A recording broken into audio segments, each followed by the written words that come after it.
the honorable brother, the revolutionary yourself, Darius Lockhart, and I'm here to tell you to watch Powerbombshells every Sunday at 1 p.m. Eastern on the Fight Game Media YouTube channel. That's right, every Sunday at 1 p.m., and that's on time, every time, because when we stand together, what time is it? That's right, it's nation time. Hey everybody, welcome to episode 137 of Powerbombshells. I am Sam and that is Mel, and we are just two broads talking about the wrestling we watch and some other topics within the wrestling industry, which of course we've got, have more of this week, which we'll get to, but thank you for being here. No Mickey Mouse ears, Daza. Yeah, I was about to say, we'll go ahead and squash that. Mel does not have Mickey Mouse ears today. No, or maybe at all. No, sorry. I don't actually, I went when I was like 10, and that's the one time I've ever been to Disney. So I don't think I've had mouse ears since I was 10, which is a long time ago. Yeah. Same. Longer than all of your kids have been alive. No, I'm kidding. So yes, this was my hat that I got on my way back from Ren Fair at a tchotchke at one of the truck stops where we went to get gas. So you can see the little I always do it backwards, the little owls there. Cool. They're very sparkly. I love that. No, this is my truck stops. I like it. Souvenir hat.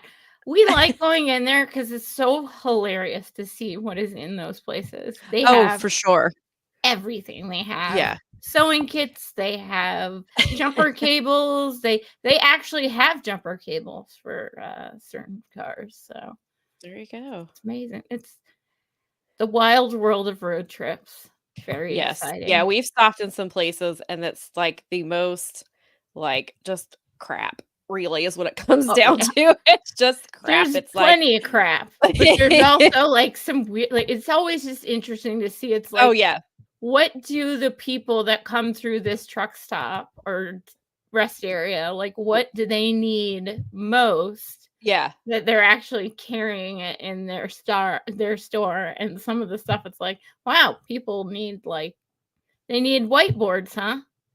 I'm like, they're like. They got to keep their special. Yeah.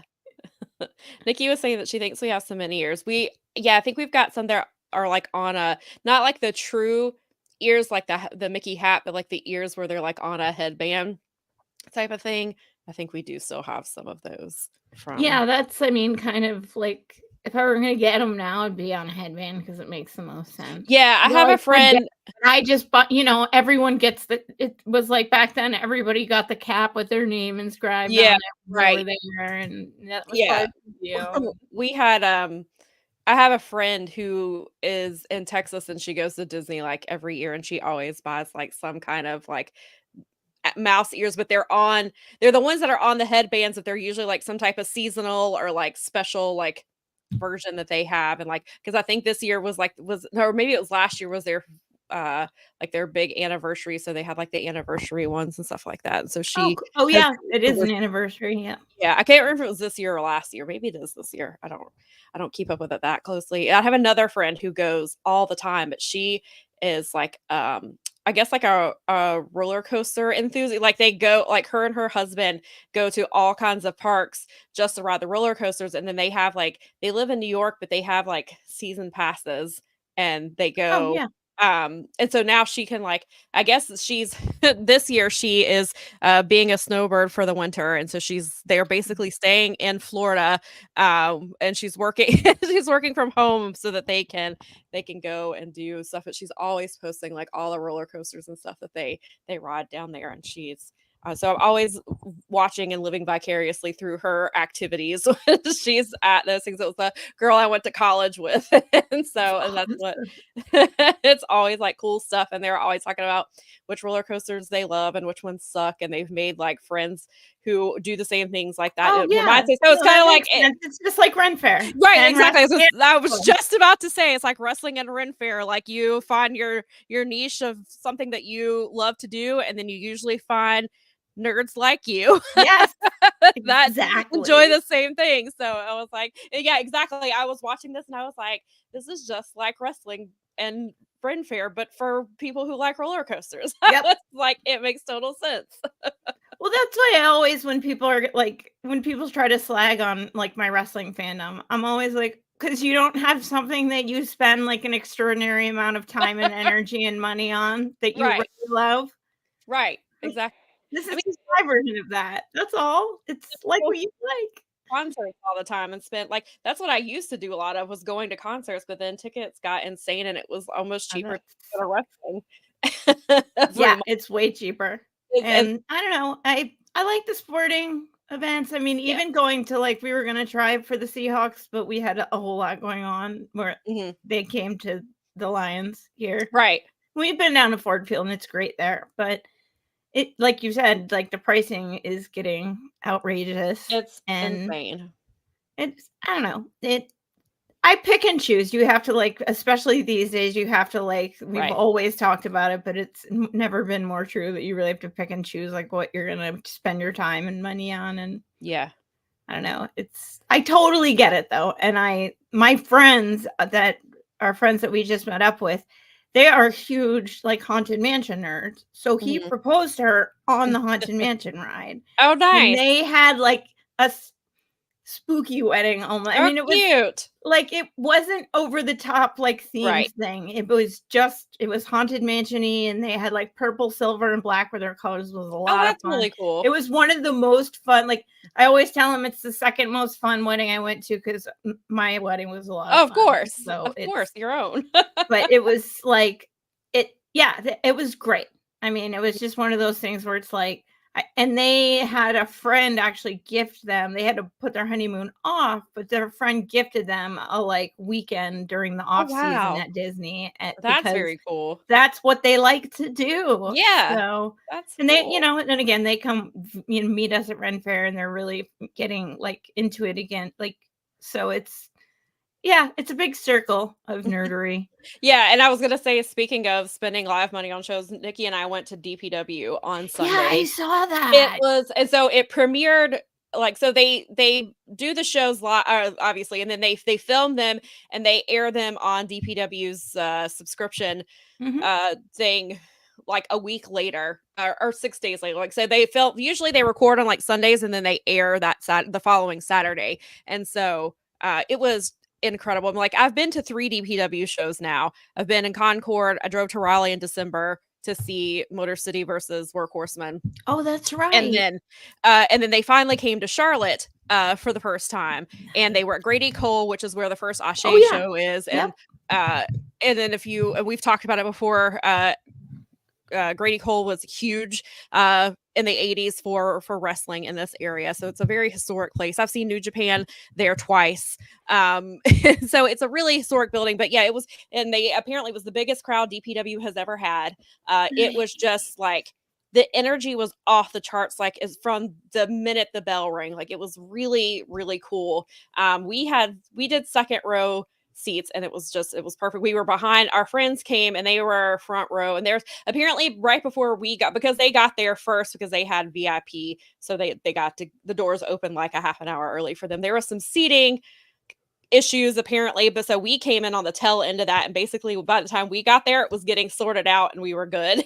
So which was nice, so we didn't have to deal with all the other stuff. But it was an amazing show. It was literally just it was just the Sheamus tweet was banger after banger after banger. Like, it just was nonstop. Like, the matches were incredible. And I did have to sit through an FTR match, which I was not thrilled about, but they wrestled Violence is Forever, and they are phenomenal. I love those guys. And just, and I got to see Kenta. Like, I got to see. Wow, nice. Yeah, Kenta wrestled Kevin Blackwood, which was amazing. That match was awesome, except for the guy behind me who would not. This guy behind us, I always get stuck near the weirdest fans. And we hear you. This guy was just too. talking nonstop. And I was like, dude, just shut the hell up. Like, I didn't pay to listen to you. And he's just talking about random stuff, like nothing to do with wrestling. He's just talking. I almost was just like, dude, please just shut the fuck up. Like, I'm not here to listen to you. And then, and then he finally got to the point, like, he wanted to see Kenta. So then he, apparently the one word he knows in Japanese is Ichiban. So he would yell at Kenta like every few minutes. And then he was talking about how Kenta's Ichiban. And then finally he got up and like went to I saw when I went to get water, he was at the bar, the little bar area. Like, he wasn't drunk by any means. He's just a very chatty person, I think. And so he got to a point where he was leaving and he would like miss entire matches. Like, he would go, like, I think during both women's matches, he went and like was not there. And then he came back when Tanaka came to wrestled later on against Adam Priest. He came and he was there for that, and again yelling the one Japanese word he knows and call Tanaka-san. And I was just like, bro. And then he like left again. And then it's like, I don't remember if he even stayed for the main event at this point. I mean, I get it. It's Sunday night. People had to, like, the show started because they were fixing the seating thing. The show started like later, maybe 20 minutes late. So they didn't do an intermission. What, a wrestling show not starting on time? Right. Yeah, exactly. An independent wrestling show that started 20 minutes late? Dude, that's like, isn't that like standard? For a lot of places it is. I mean, I guess for DPW, maybe that's not typically the standard for them, but yeah, in general, I mean, like, come on, it's like, relax. Like, yeah, and so it was just like, it was ridiculous. But I mean, other than that guy, you know, it was good. And Nikki did point out, yes, me and her and a couple of our friends, when FTR was coming out, we decided it was time to go. It was a perfect time to go to the bathroom. And it was funny because so the three of us went, and then we were on the way to the bathroom and ran into another friend who also does not like FTR, and they were like refilling their water bottle. That's awesome. See, it worked out perfect. You guys had your own personal intermission. We did have our own personal. We were like, yeah, you know what? It's got time, which we really did have to go to the bathroom, so it worked out. But we were just like, that's awesome. I don't need to sit through this interest. And then they weren't even the last. They were the third to last match. And Dax is out here talking like it's a collision show that they just main evented, and he's just talking and talking. I was like, oh my God. I was like, please just but I mean, they were just talking about random stuff and how they love independent wrestling and, you know, that whole spiel. Then they talked about Asheville. So I'm not going to hate on them for that, because that's where they live. And Asheville was hit very hard by Helene. And I'm glad that they did, you know, talk about that and talk about those people, because that's really important. So I was like, you could have just left the other stuff out and just talked about that. But they talked and then Cash talked for a few minutes. They talked for like probably like 7 or 8 minutes. And I was like, we still have 2 matches to go. Like, pick and choose your times, y'all. Wrap it up, kids. I was like, we still have a women's match to go, and we have the main event. But the main event, like they need that Oscar music or whatever.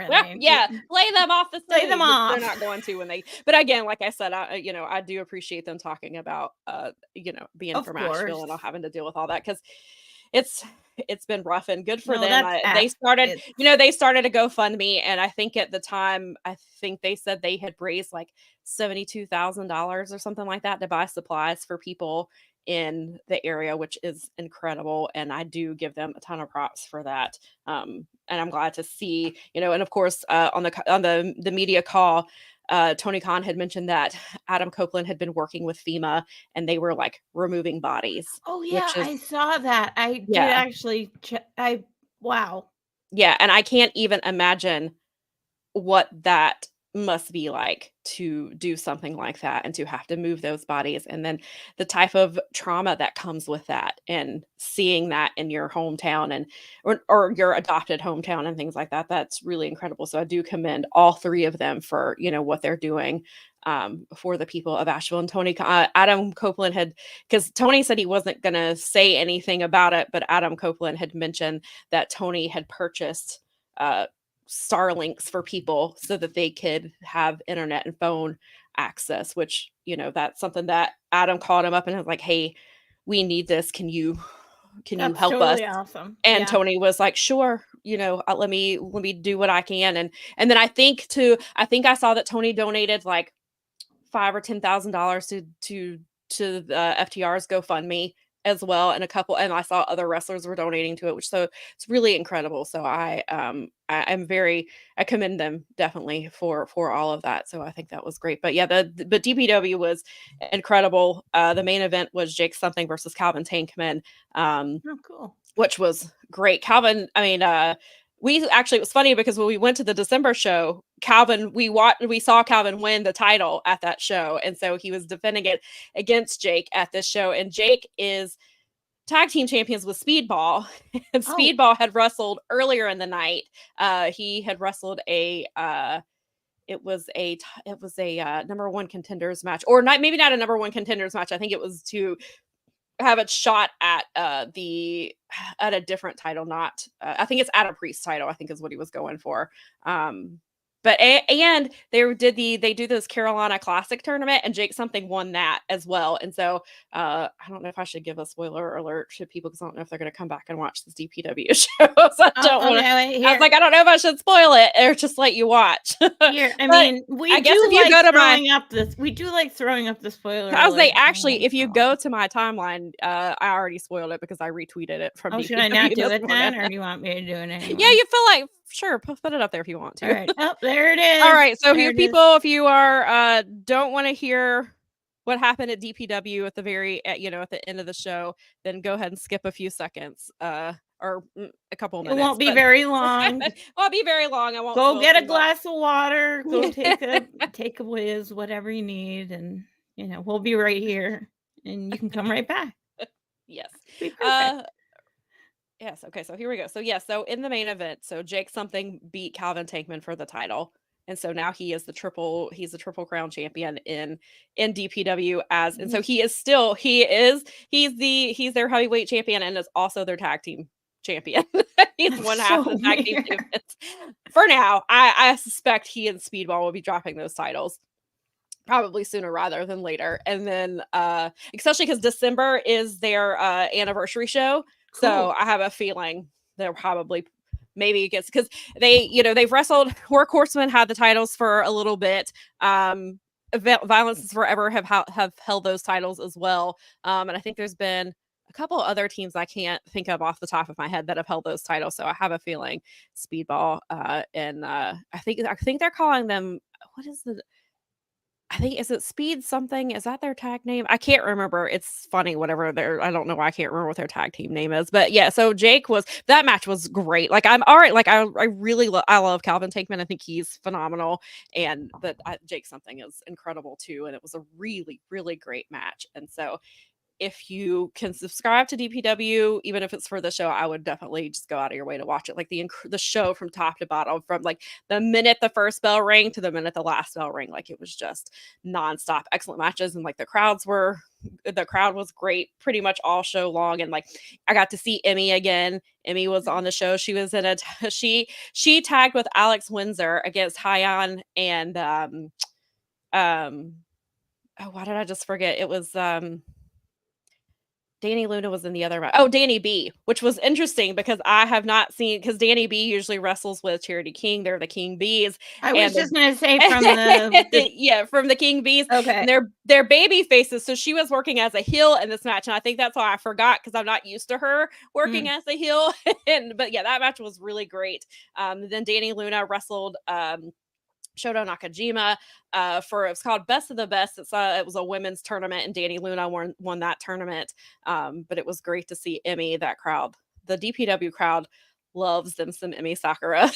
Just like, I mean, what's not to love, right? Right. So it was good, and I hope they, not that Raleigh's too far away, but when you have an older car like I do, sometimes it's not the easiest. So I'm hoping, because they had such a good first showing in Charlotte, that they will come back. They're going to we talked about it last week. They're going to New Jersey next month, and they booked the Beast Mortos for that. And I was very bummed because I wanted Beast Mortos for my show. And it was funny. She was doing they were talking about upcoming shows, and when she said that it was in New Jersey, people booed, and she was like, we have to go to other states, like, don't boo us because we're going to New Jersey.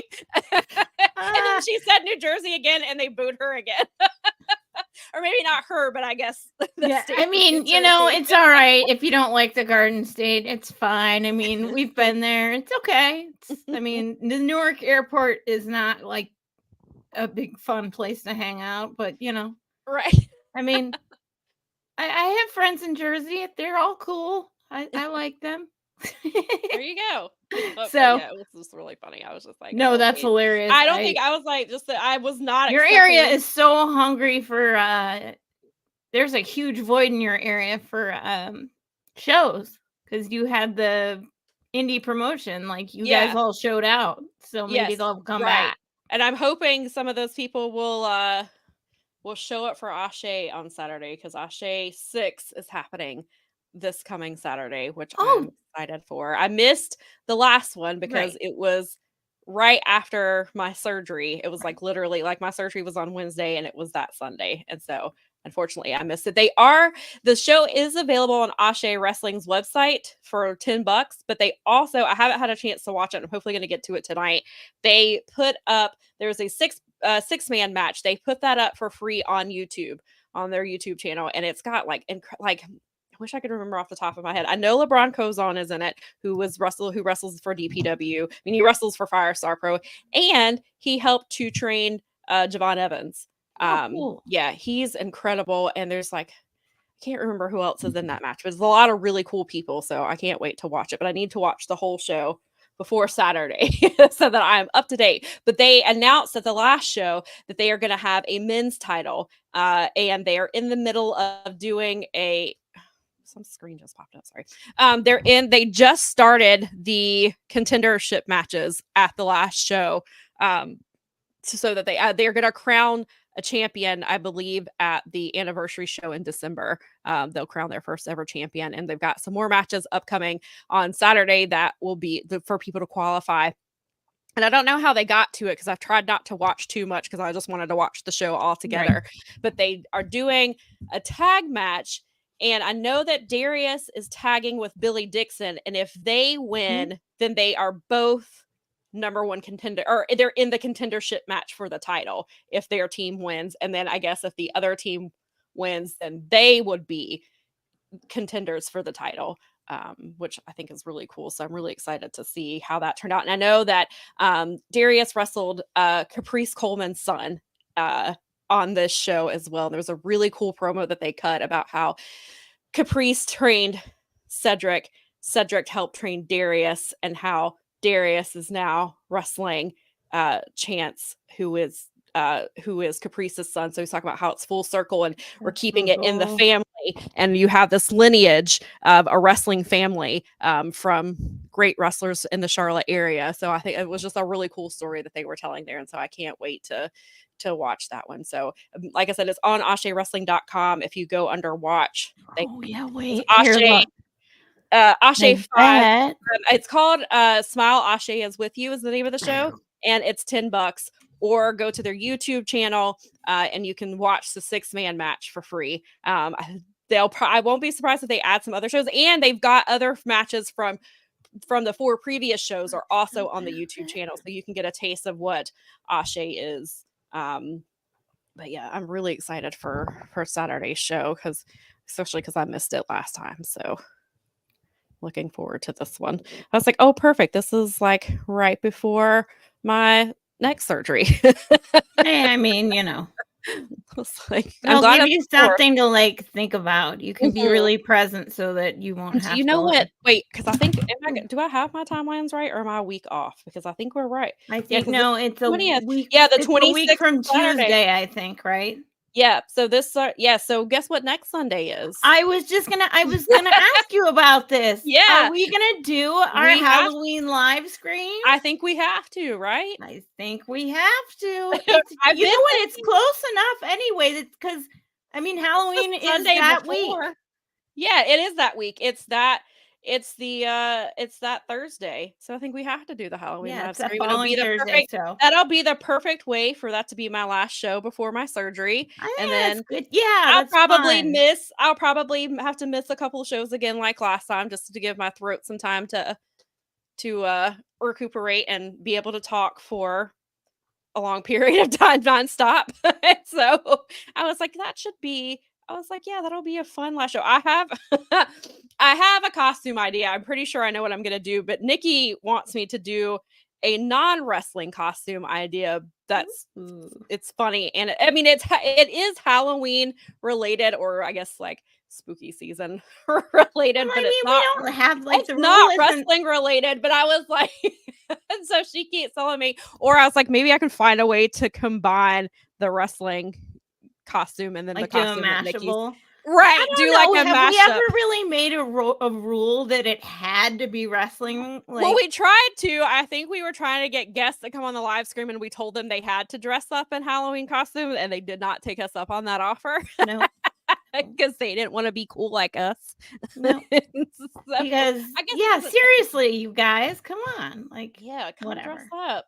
So now we don't have guests because our guests are like not. We cool did enough. have Keela come on though. Keela came on. She has her scary Abby's. She does have her scary Abby. Did she come on? But she came on the first and the second one, right? I believe she did. You know what? You might be right. We might have to get in contact with her because I know it's last minute, but like, come join us next Sunday so that we can. I mean, we can ask people if they want to come. They don't have to dress up. They can come join our wrestling because we do our wrestling story that we put together of we do our little our little story of who do you give think? Us like essentially you give us God, what is it? It's like I know prompt. the right word. I'm a writer for a prompt. You give us a prompt.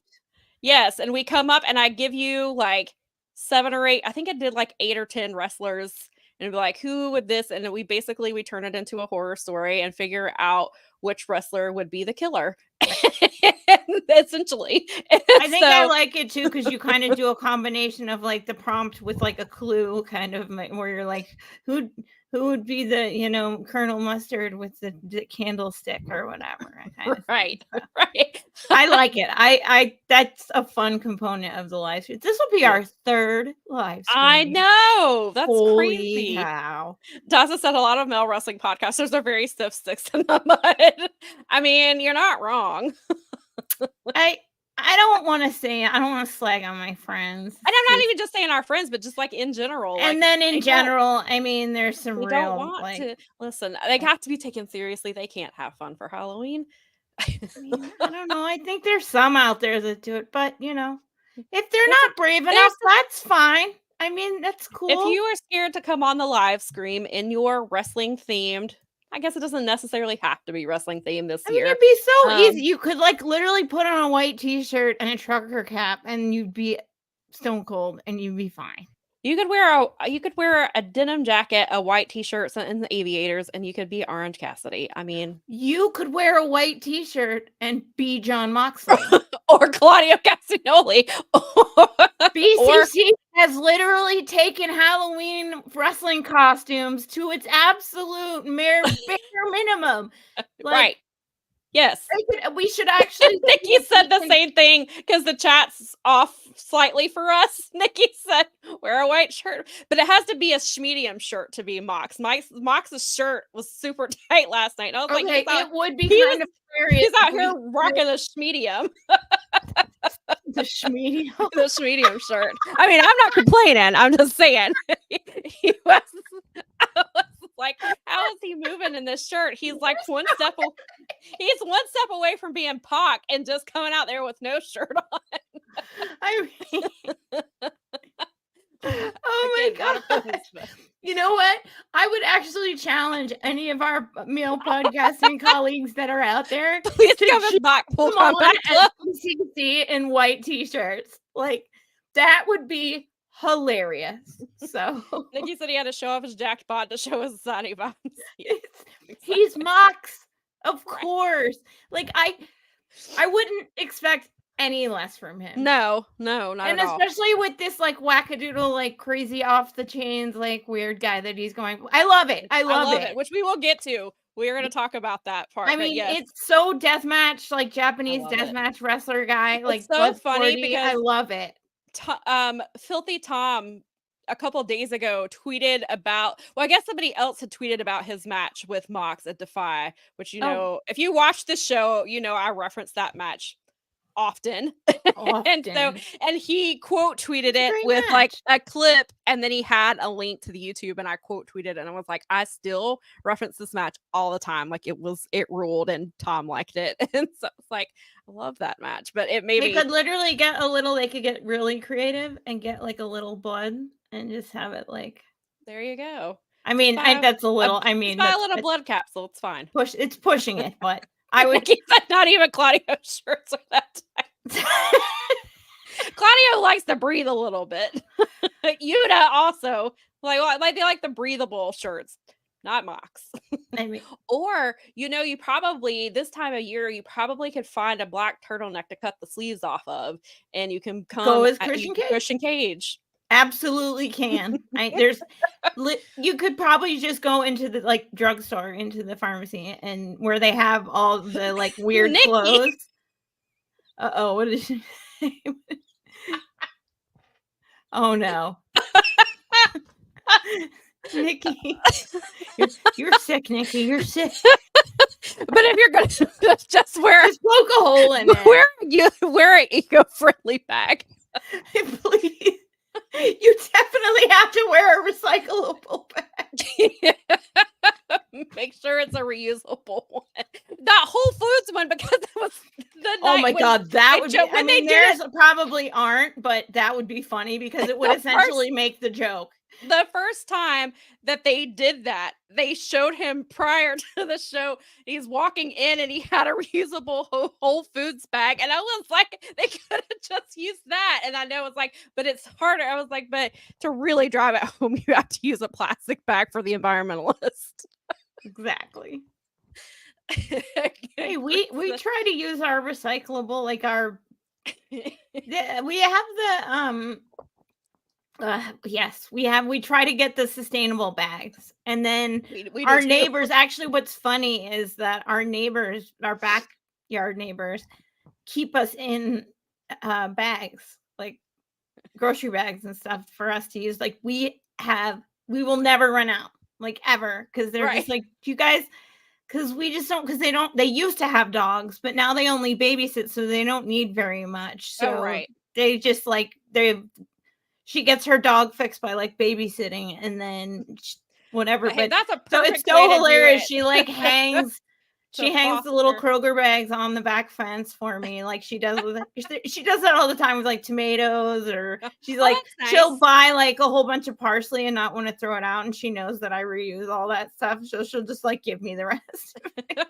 There you go. I love it. That's like very nice. It's a good neighbor. The best. It's like, I live in a very wholesome town, and I love it. Let's see. Nikki said she laughed harder because she could hear me laughing. Nikki's in another room. I'm sure Bob can hear me. Yes, sorry. But Bob painted on. Paint on your Mox shirt if you want to. Oh, that would be. It's you so could just funny do like too, the football game. He's thinking what I'm thinking is that one of our good friends is actually a body paint artist. He does body painting for people, and he's done like galleries, and he's done stuff, and he does stuff for friends that work at like Theater Bazaar and stuff. So it's always funny for us because we're like, we could get Russ to do it. Yeah, I love wrestling and Ren Fair have given me the weirdest, like most awesome variety of friends that do like the most amazing different things. I just love it. It keeps my life so interesting. I have like I can imagine. My friends have so many different kinds of talents. I love not just like the Ren Fair ones, like they just mix in great with it's awesome. Right. I have this like incredible pool of like there's someone who knows something about almost everything in my like community. Perfect. It's awesome. And that's why I love Fight Game Media so much. Yes. So there's my mark out for Fight Game Media. So follow our channel. If you have not already, please subscribe. Please subscribe because the people here are excellent hearted. Even if they want to be sticks in the mud and not accept our understand. We're not going to shame them for not wanting to dress up. We're not. But if they don't want to accept our challenge to be Pack Pool Combat Club, then it's fine. It's fine. You're fine. You can do what you want. You can even like find a blue silky shirt and put on a blonde wig and be Joe Hendry. Like, ooh, That is an excellent idea. That's See? like, Simple. that's just There's simple. got to be a Spirit Halloween store within 12 miles You can of you. probably right, and you can probably go to like Goodwill or something and go find Shame them. a silky blue shirt. You can find probably like a pajama top almost and just wear that. Gosh, you definitely could. I went in there, and I mean, we were in there for our stuff because Friday is the big kid Halloween party at the brewery. So we, Dad, that's a shame. I mean, you know, you watch their shows. You can pass this along. Chat, which I guess we should give them a heads up in case they're going to be like, why am I randomly getting shamed? I'm not sure if we should give them a heads up or not. I guess we could just let them be. Why are people shaming us? Why did the Powerbombshells? Did you guys throw shade on us so we don't know to shame us? Then we can be like jerks about it and be like, well, maybe if you guys were watching our show. Right. Which we would never ever like. No, of course everyone not. Everyone in this network was really, really hard, and they put out great content, and I love getting to people's shows when I absolutely can. And yes, Daza makes an excellent point. Most male wrestling podcasters either have no hair or long beards, so they could be Stone Cold or Mick Foley easily. Exactly. And for Mick Foley, I saw a meme. I don't know if you caught this meme, but like someone was calling Triple H a baldus because like all the people he wasn't using on TV right now were all bald. And I was like, I don't know if this is true.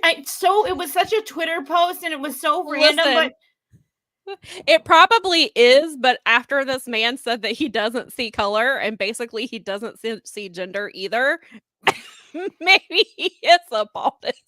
Oh my God, did he really say that? Oh my God, yeah. On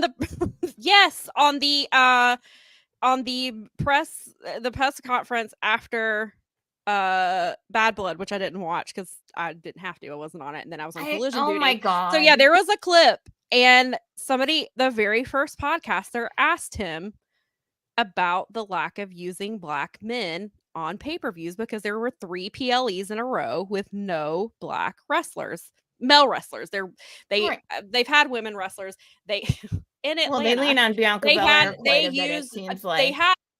They decided Bad Blood needed hosts because that's exactly what they were doing. They put Jade, Bianca, and Naomi as the hosts, so they couldn't get. So they thought that would negate some of the talk that's been out there. And so, yes, and it was a black man who asked him about it, and he said, I don't see color. Yep. Then he also said, I don't see the difference between male and female wrestlers. So QT Marshall showed up. And so I was like, oh my God. And so that was my friend. My friend said apparently he said all wrestlers are are NBs to him because he doesn't see gender. Dude. Whatever. Yeah. So that was GTFOH. Triple H. So maybe he is a baldist because he can't. I mean, at this point, he doesn't see baldness, okay, Sam? Somebody said, oh, he was there. I think it was Reg said, oh, he's blonde and he's stone deaf.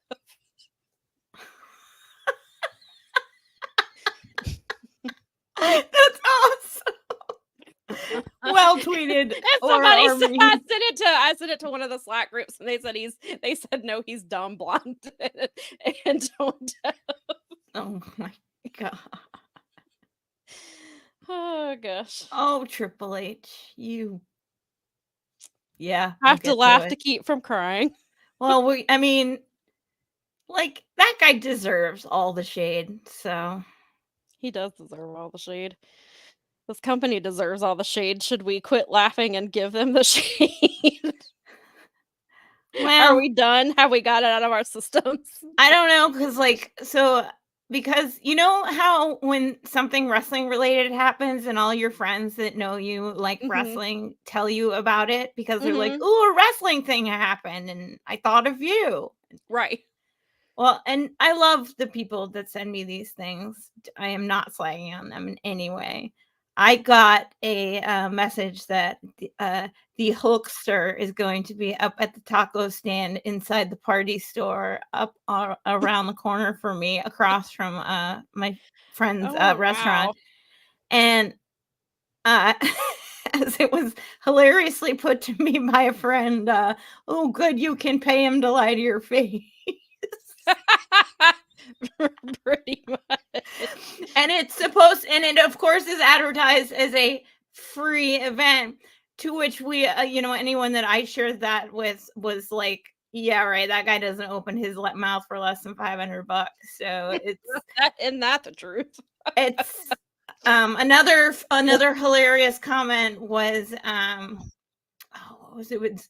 If I bet him he couldn't shut up for 10 minutes, bet him $10,000 he couldn't shut up for 5 minutes, I would walk away with my 10K in hand and have no problems. That's fair. That's pretty accurate. So I probably won't be walking up for that, although I do appreciate my friends who are like, look, a wrestling thing. I'm like, golly, this is a week after like what we're going to talk. I was like, this is a week that it was like, I literally, with the group I shared it with first, I was like, today and things I don't give a fuck about. Right. So there we are. The Hulkster's going to be up the street, and well, Mel doesn't give a F. Well, you shouldn't. I wouldn't. I mean, lock your doors. Anyway, grossing up my party store. Colin is here. Thanks for joining us, Colin. Thanks for being here. You missed us talking about the live stream, and we're gonna do a Halloween live stream next week. So hopefully you will be here to join us for that.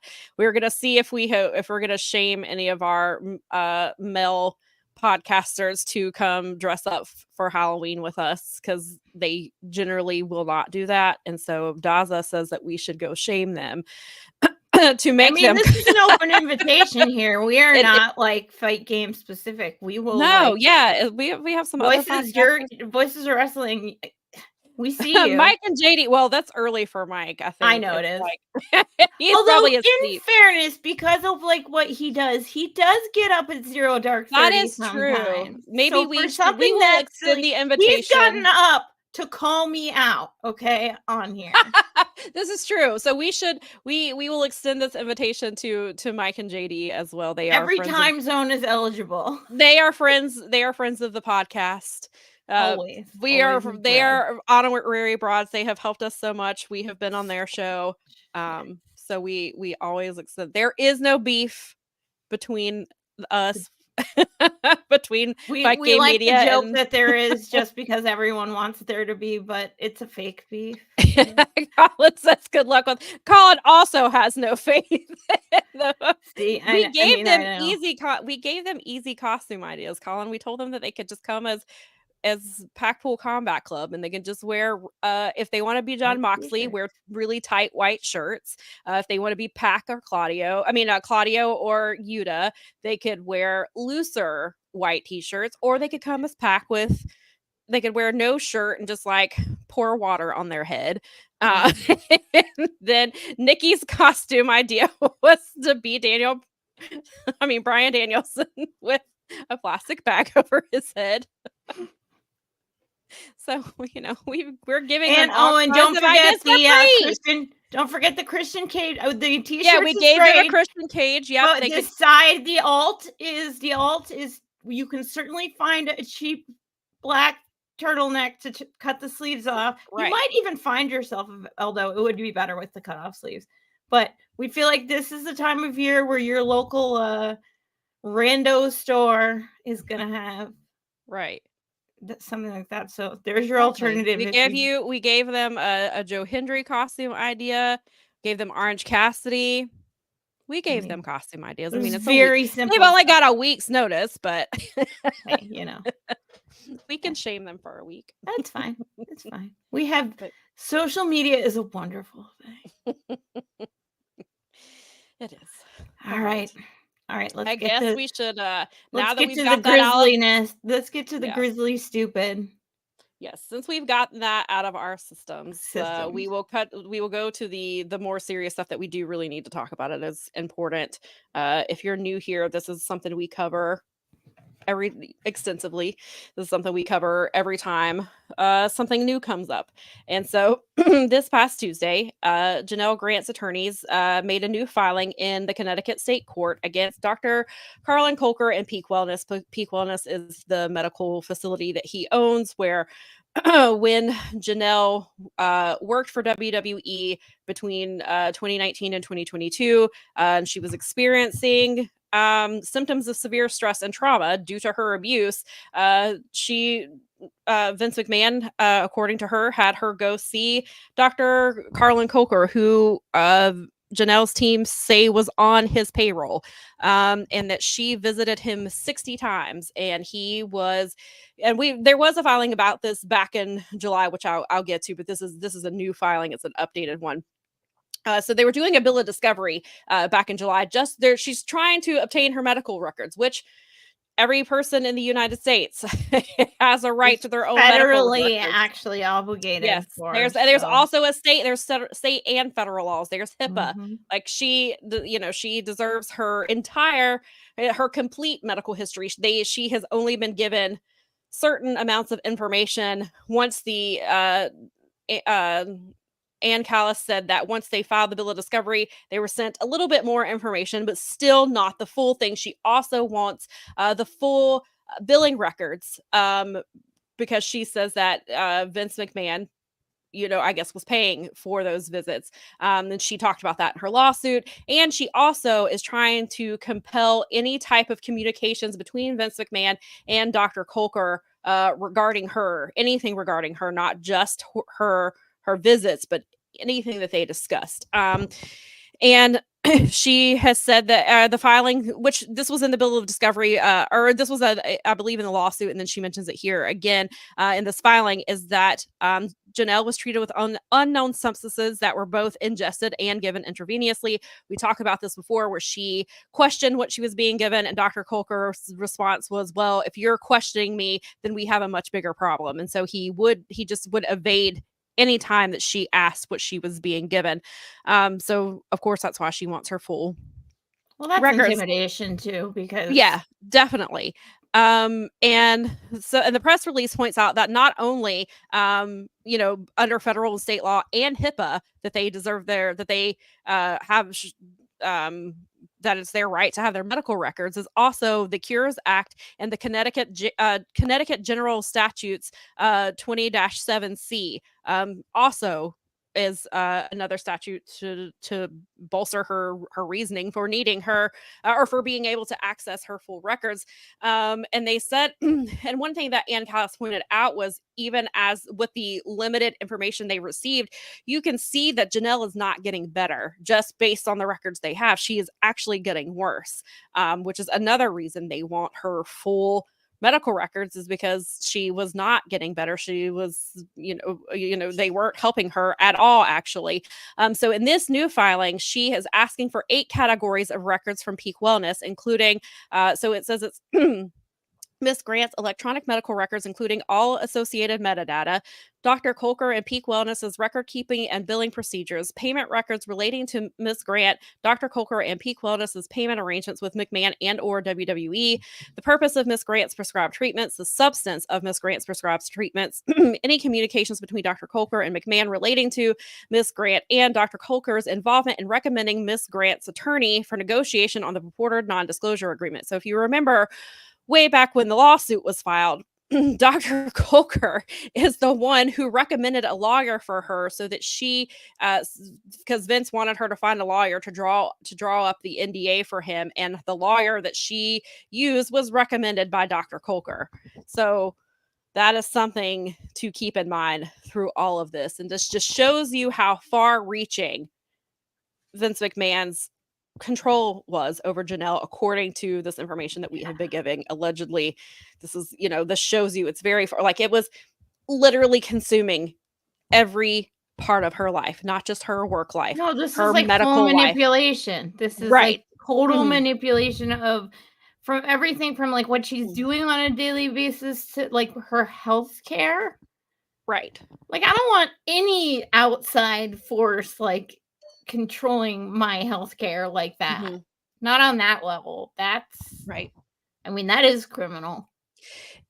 Yeah. And this, I will preface this, if you have not heard this from the lawsuit, this could be a bit of a trigger warning, or just, it's obviously just extremely uncomfortable. It's extremely uncomfortable to read it the first time, and it's uncomfortable to hear, every time it comes up.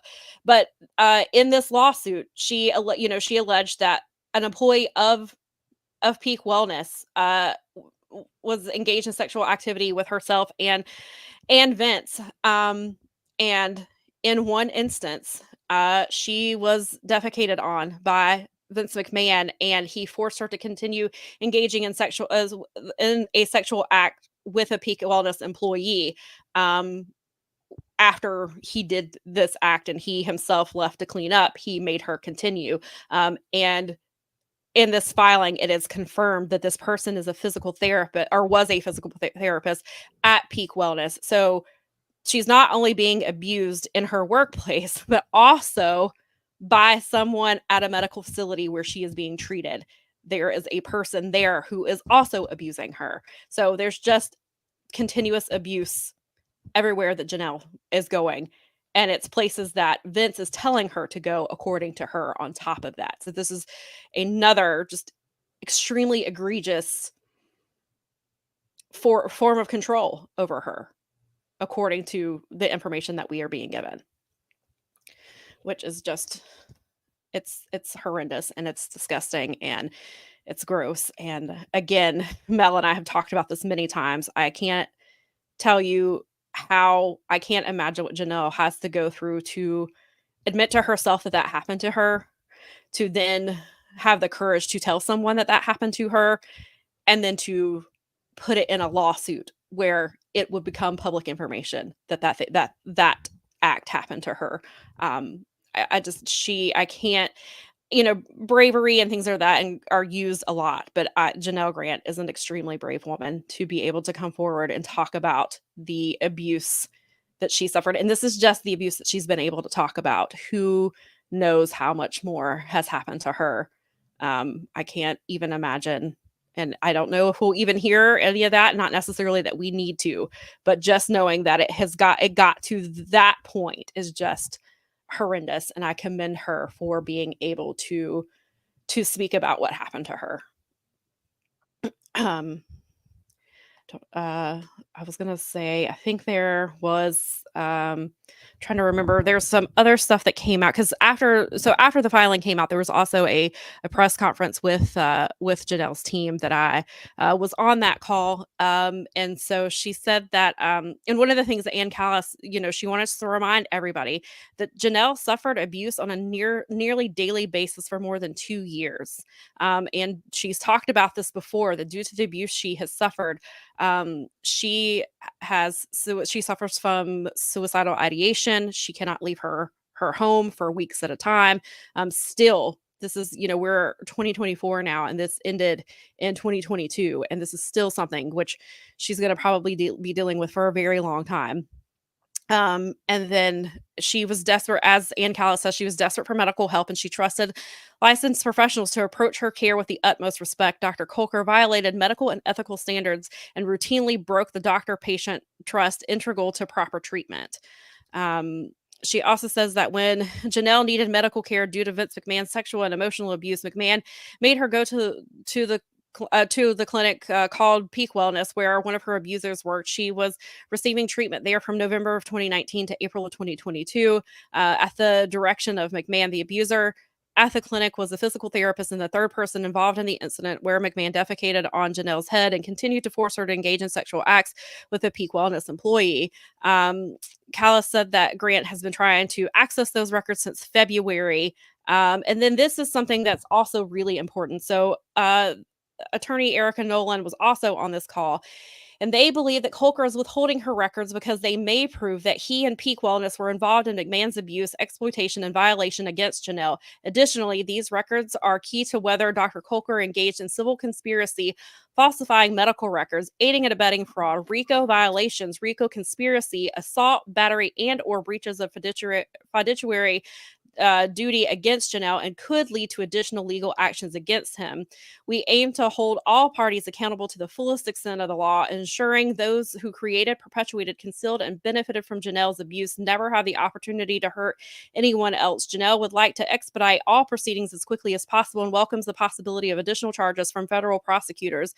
Dr. Colker and Peak Wellness, much like McMahon, Laurinaitis, and WWE, felled Janel. Goes on to say, in a time of serious trauma due to the years of abuse and human trafficking at the hands of McMahon and Laurinaitis, Janel was forced to undergo undisclosed treatments at a clinic in which one of her abusers worked. Janel deserves her day of court, and Janel deserves justice. Do you have anything that you would like to say of that before I move on to some of the questions that were asked during this?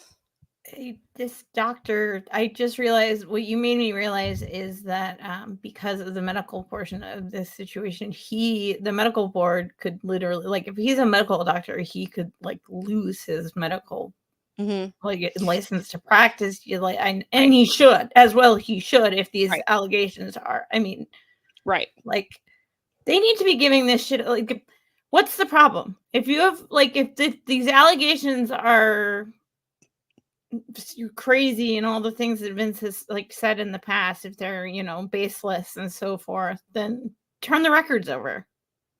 What's the problem? Prove it. Exactly. And this, as we've talked about before, when we talked about Dr. Colker is also a celebrity doctor. He has treated all kinds of, he's worked with Shaq. He was on a TV show that Shaq had back in 2012 or 2013. He was a celebrity doctor on there.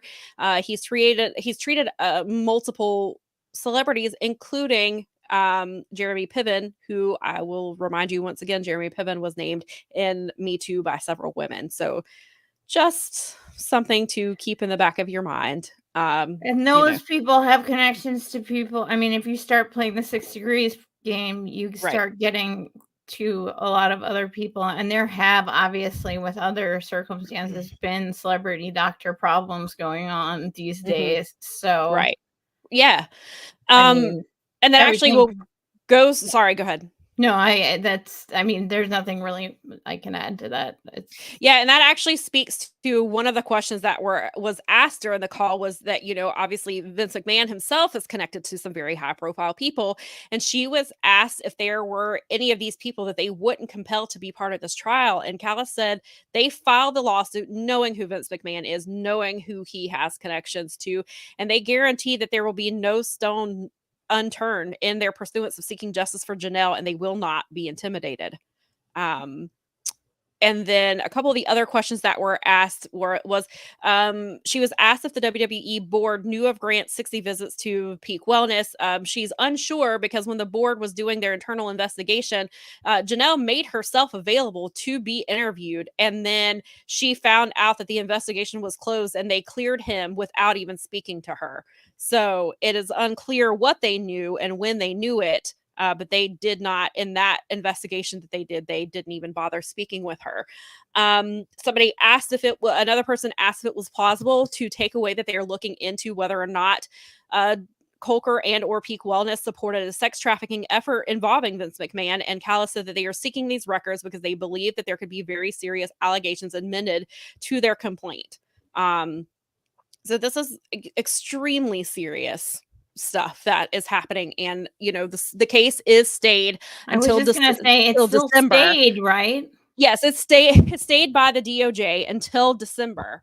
And Vince, as also, he was subpoenaed by a federal grand jury in August of 2023. So it's been more than a year since that happened. But at the last press conference with Ann Callis, it was actually BJ Bethel who asked, are you frustrated by the fact that this is taking so long? And she said no. She said, I would rather them take their time and be right than rush through this. And Yep. so she's a, Ann Callis is worked a lot of high profile cases. She used to be a judge. She gets it. She understands. Yeah, especially having the bench, understanding where she's been a judge, she knows exactly how much time things take. It's our legal system, because of a lot of reasons, is very dense and very works at the speed of itself. Right. Well, and you also have to remember that this DOJ and where this is being looked into, they asked them to say it. It's the SDNY. This is the same court that is, they are pursuing Sean Combs. Diddy. They've done they were involved in the Harvey Weinstein case in New York that is actually going to be retried I believe in November. So in just a few weeks that will be happening. And they were involved in Senator Bob Melendez. Him and his wife were doing, they were taking improper gifts and things like that. They screwed up corruption in America in 2024. Right. Yeah. How bad at it do you have to be? It's practically legal. Yeah, so they're involved in that. They're involved in some extremely high profile things, and that's not to say that Vince is not. But there's so much happening with them that they are dealing with. So, of course, I hate to say it, but because of the political scenarios that are playing out, there is potential, unfortunately. And I think Jim Valley pointed this out at one point, is like, why? So he can wait around for his buddy to give him friendlier judges. And I'm not going to name names on that, but I think everyone else knows who I'm talking about. Right. Like, we all know that. Well, and he is also that person is a WWE Hall of Famer. But he is also a high profile person that I think that, was one of the, there's many high profile people that Vince McMahon is connected to. But I think a lot of people's minds went to this WWE Hall of Famer when that person asked that question. So they're definitely doing their due diligence. Who knows what they know? We don't know how broad this case is. We don't know how many people they're talking to. This could be extremely far reaching. We just don't know at this point. Mm-hmm. We won't know until charges, if he is indicted, when and if that happens, that's when we'll start to learn. Then once that happens, we're still going to be in this for another year or more, trying to, prior to, if it gets to the point of going to court. Mel and I have talked about this since the beginning. This is a very long, drawn out process. It is going to take a long, long time. And so this is not something that you're going to speed through whatsoever. And if it gets to the point where we're going to trial, where they're going to trial, this is going to be a long process. And so we're only in October. The DOJ is still, there's a stay on this case. So it could potentially be a long, long way from being over. But actually, I guess before we get to this part, I guess we'll fill you in. We have some news of some things that I have been working on. So on Tuesday, Mel and I will be interviewing an expert in human trafficking. We are going to talk to her. Not necessarily, I don't know how specific she can get with this case, but just about human trafficking in general, because it is a massive problem. And it's not just in, of people think, oh, it's over there, it's in those countries, not this one, or it's done by these types of people, not white collar people, not blue collar, like that. So we want to dispel those myths. We want to talk to her about the intricacies that come along with this. So we are going to interview her Tuesday. At this point, our plan is to air that Tuesday night. Most like I have something to do after work that day, and so I won't be home until later. So I think at this point we are talking about having that premiere at 8:00 to Eastern time Tuesday evening. Mel and I are planning to be in the chat, kind of doing a watch along with you guys. So please, if you're available, come hang out with us Tuesday at 8 p.m. and come talk to us about this. And, we really, this is a really, really important topic. And, we are grateful to be able to speak with this person, and to be able to get some information that you may not, maybe don't know where to look, or maybe don't know who to listen to, and things like that. So we, like I said, so that the plan is for that to have that is going to be Tuesday at 8:00. Definitely make sure you're following our social media accounts on from Powerbombshells and Fight Game Media. We're at Powerbombshells on both Twitter and Instagram, at Fight Game Media. As well, because we'll definitely tweet for sure when we know exactly what time it's going live. We'll have the link there. Please make sure to share it. If you can't join us live, that's perfectly okay. Just come back and watch it whenever you can, because it's a really important topic. And then, we would love to talk to you guys in the chat when we do that. And so I wanted to bring up, this kind of fits with, unfortunately, this entire topic. Is yesterday Rolling Stone published an article where they spoke to former WWE writers. One person went on record with his, publicly with his name, and some of these writers, though, spoke anonymously because they didn't want retaliation from WWE, and also didn't want retaliation from WWE fans. So that tells you a whole hell of a lot right there, when they are being careful with their identities because they see how rabid these fans are. It's bad. It is very, very bad on social media, specifically Twitter.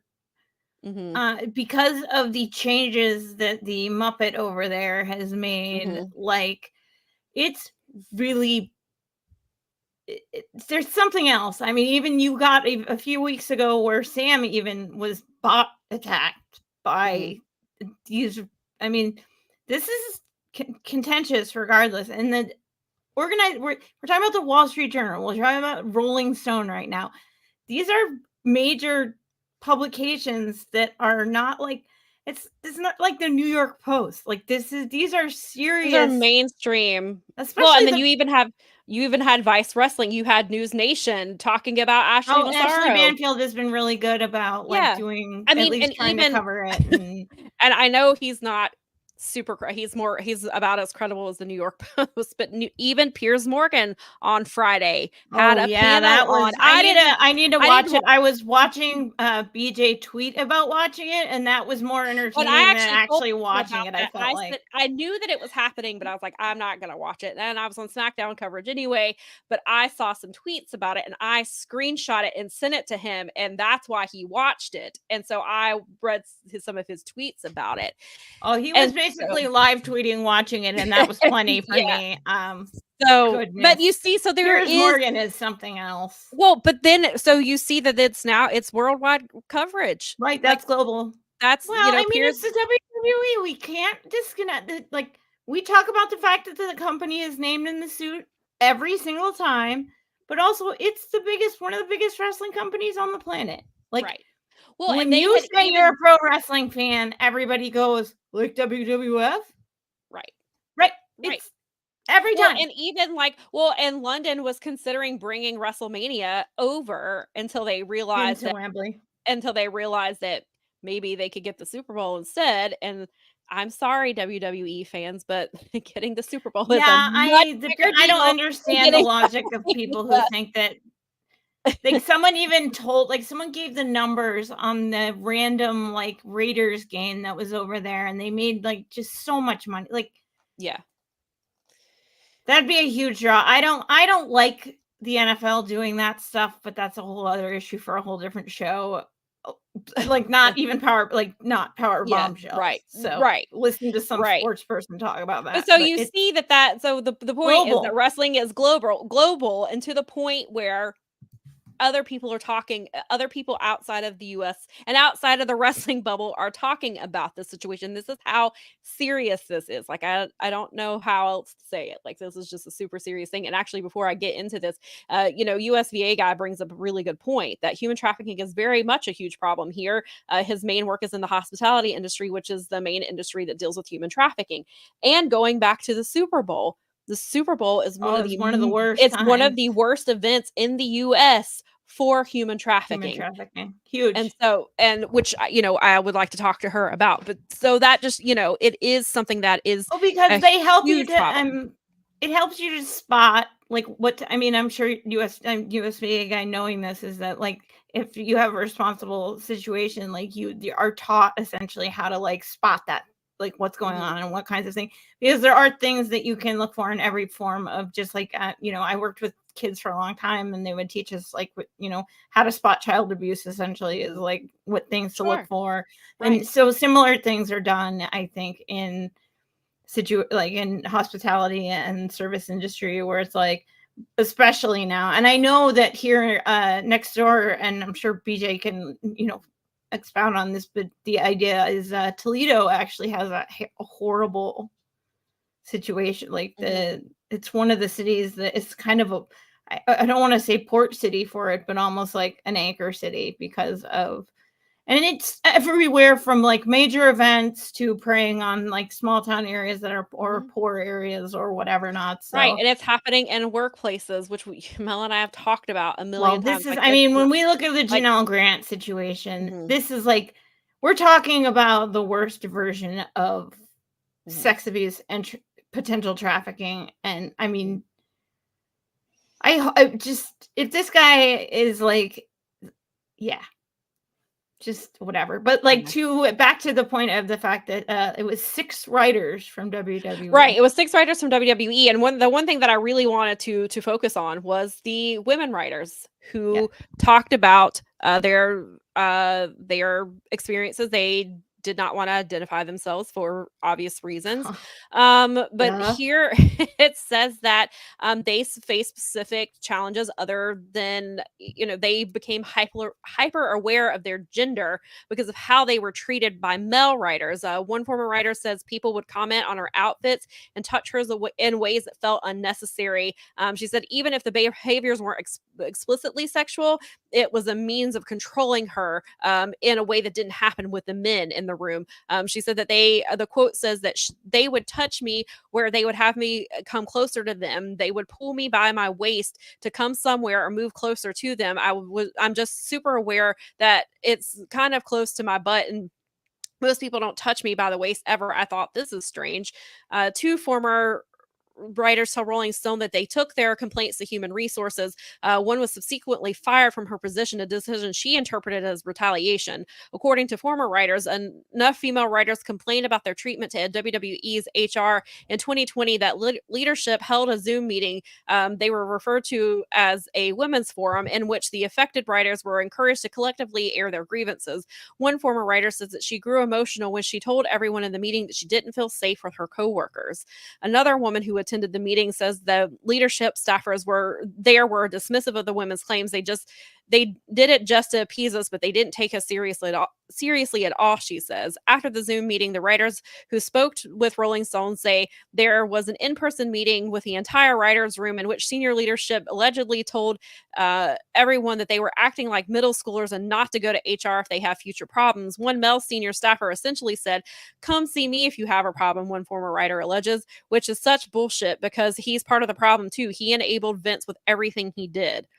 And it says one former writer says that they have a history, and I don't. This may or may not be a woman, but I just want to add it into there. Is that they were dealing with anxiety, and also says their mental health was impacted by working with WWE, and they told HR, and HR didn't care. They basically just didn't do anything about it. And that person said, when I spoke to HR, I said, I have anxiety. I can't handle this. This is going to kill me. And they didn't care. And then another former writer says she left the job because she didn't feel safe working at the company as a woman. The writer says that she was uncomfortable with the way other writers would talk about the female wrestlers' bodies and wardrobes and how they would mock or make fun of the wrestlers if they weren't over-sexualizing them themselves.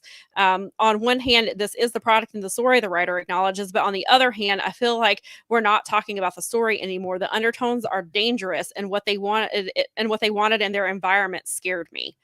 The writer says that the way male writers spoke about and treated other women, including the network's female WWE superstars, made her feel like an object. I feel like there's no way I could be in this boys' club. Yeah. Well, it speaks to Janelle's case pretty distinctively. I mean, thought so, everything too. that they talk about in there. I mean, the kind of the line that leads it off talks about how it's an abusive and bullying environment. And I mean, we've heard these stories. They say it right in the article at the beginning. We've heard these stories about like Vince, like hating when people sneeze around him, or I mean, just I mean, all these weird, essentially, like their shoes had to be shined at all times was one of the things that the writers talked about, and that you could not sit down until he sat down. Like, so these are just, and then some people were saying that, especially that said that there was like two groups of people. It was either people who had only ever had writing jobs in WWE and became like, it was like a cultish mindset. They would defend everything. But then if they had brought in writers from the outside, they would be like, this is not normal. Like, this is not how you do things in a writing room. These are not normal behaviors. And that one of the things they talked about was how hands-on Vince is, which, you know, we've known that for years, that Vince was changing scripts like all day long. And even the article talks about how it was almost like it was a game, because he was manipulating people to write these shows. And then he'd come in and just trash everything that they had written, even things he had previously agreed on. He'd just, you know, anybody who's listened to any like podcasts, like I've been Wrestling Observer subscriber for quite some time now, and I've been listening to this for years about just even in the recent years about him up to the point where he was, you know, ousted, was him changing the script at the last minute all the time, him being in the earphones of the announcers all the time. I mean, that level, I mean, we know that he's been doing that. I mean, openly, we already knew. Right. And that's control. And then the that's HR manipulation. Speaks to what went on with Ashley Massaro going to senior people and HR, and then basically, and then having Stephanie come tell her, like, it's okay, forget about it, essentially. Like, this is a pattern of behavior, folks. This is what we call a pattern of behavior. This is an established why I wanted pattern. to read that, because it just is another example. And these are writers. These are people who are not on TV. Right. These are people, but it just shows you the level of control. And they do, if you read the article, talks back and forth about how some of this happened in the offices in Stanford. Some of this happened on the road, like at, you know, because, you know, Vince was going at the, you know, for a long time, Vince was at every single show. Right. And was changing things with writers there. So this was happening, you know, on the road and in the office. Well, again, imagine just being terrorized every day, all day at your job. Yeah. And one of the writer who did use his name, I believe it was Michael Leonardi, and he was talking about just how miserable people were because you were constantly beaten down. The only time people laughed is when you were being made fun of, and your own coworkers wouldn't defend you, because if they defended you, then they set their, then you literally use the words, no one wants to take a bullet, no one's going to stick their head out of a foxhole. And I mean, that is language. I mean, you are picking your words when you're saying that is this guy. So they talk about this a lot in the article, that he created a sense of fear among his employees. And some of them say that even with him gone and Paul Levesque in charge, they don't, even though some have said, you know, they've heard it's gotten better, that the Paul Levesque is a good leader, but then other writers said that they highly doubt that. They don't think the culture has probably changed all that much. It's not going to change in just a few months. That's a culture that is deeply, deeply embedded within that company. Yeah. That doesn't just like turn off that level of, if you're talking about, they were talking about an environment of fear, like you said, that's not like, okay, well, he's gone. I mean, sure, maybe they breathe a little easier, but still, if that type of, I don't know, man, not if the people that are in charge either knew about, I mean, if the people in charge even just knew or were enabling, I mean, I have zero problem believing that the other senior officers, I won't name names because I don't want to like get into some sort of like, I accuse this person of whatever. But there's no way that the people working at the highest level don't, I mean, they are facilitating, they're enablers. They are enabling this behavior regardless, because they just go, okie dokie, at least he's not attacking me. because I'm high enough up. I have to take it sometimes too, but really interesting in the article. One of the things they talk about is like people were trying to get close to Vince, so basically they would kind of be out of that line of fire. And then they were saying that it was almost somebody described it as a mafia-like culture. That you had like the people wanted to be in his inner circle to try to avoid being treated the way that others were being treated. And they Ronda Rousey said if Bruce Pritchard's still there, Vince is still there, right? That was her quote. Like, yeah, that's an inner. So that sounds like an inner circle guy. But I mean, well, again, and this it brings it back. I talked about it at the time it happened when Cody won the title at WrestleMania and it had gone off air. He brought Bruce Pritchard out to the ring. He went over to Nick Khan, who was sitting front row. Like, these are, and I'm not accusing Cody of anything. I'm just saying that these people are still, it's not enough. They're deeply entrenched in this company where you have your champion bringing him out. And yes, Cody is a bit of a different situation because he was there before. He grew up in that business. He grew up in that company for the most part. So his experience is different than most wrestlers in that company. But it just shows you that's ingrained in them, that he would bring Bruce Pritchard out to celebrate with him, that he would go over to Nick Khan after he won this title. Like, that's the type of mentality that is just like, I don't want to say beaten into them, but it's just like, it's just ingrained in them is the word I'm looking for. And you can see, and so then you have these wrestlers who we talk about all the time who just cannot separate themselves from Vince. They still defend him. Maven was defending Vince McMahon on Piers Morgan and was saying, and then somebody else had said that he didn't join. The only reason he didn't join the lawsuit about the concussions was that he said he didn't want to get on WWE's bad side. Like, so that is fear. That is control. That is manipulation. And even like Jonathan Coachman tells stories about like there's that story of him essentially being hazed to the point where he was in tears. And now he tells it as a funny story because of this culture. That's the kind of like, that's abusive. That's your brain is, that literally changes your brain. Abuse changes your brain. Like it makes your brain go, okay, well, I need to justify this it's a survival tactic. Yep, it's exactly right. And then you hear like watching that documentary, listening to some of the way that it's extremely frustrating because some people I know, they just don't want to say anything because they absolutely believe that Vince can do no wrong. And what's all of the things, not just what Janelle said, but all of the things that have been everything he's ever been accused of ever. There are some people who will never believe that these things happen to them. They could have proof and footage and they would still defend this man until their very last breath. There's some people who, but you see, and BJ talks about this. They brought out Phil Mushnick, who they did not know was going to be on that panel. And he said as soon as they saw him, it was like a switch flipped and they automatically went into defense mode and defended Vince McMahon against him because he is a journalist who has covered Vince for decades and has been talking for decades about the things that man has been accused of.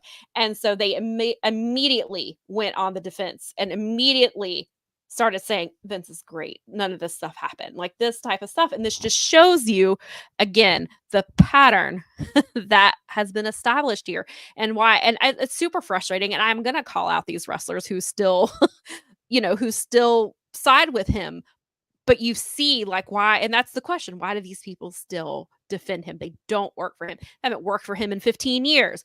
Why are they still defending him? And you see how deep his manipulation goes, that some of these people have not been employed by that. Like Maven has been gone from WWE for decades and he's still what relevant like current information do you really have to offer to the conversation? That's pretty disingenuous to even bring that person on. Right.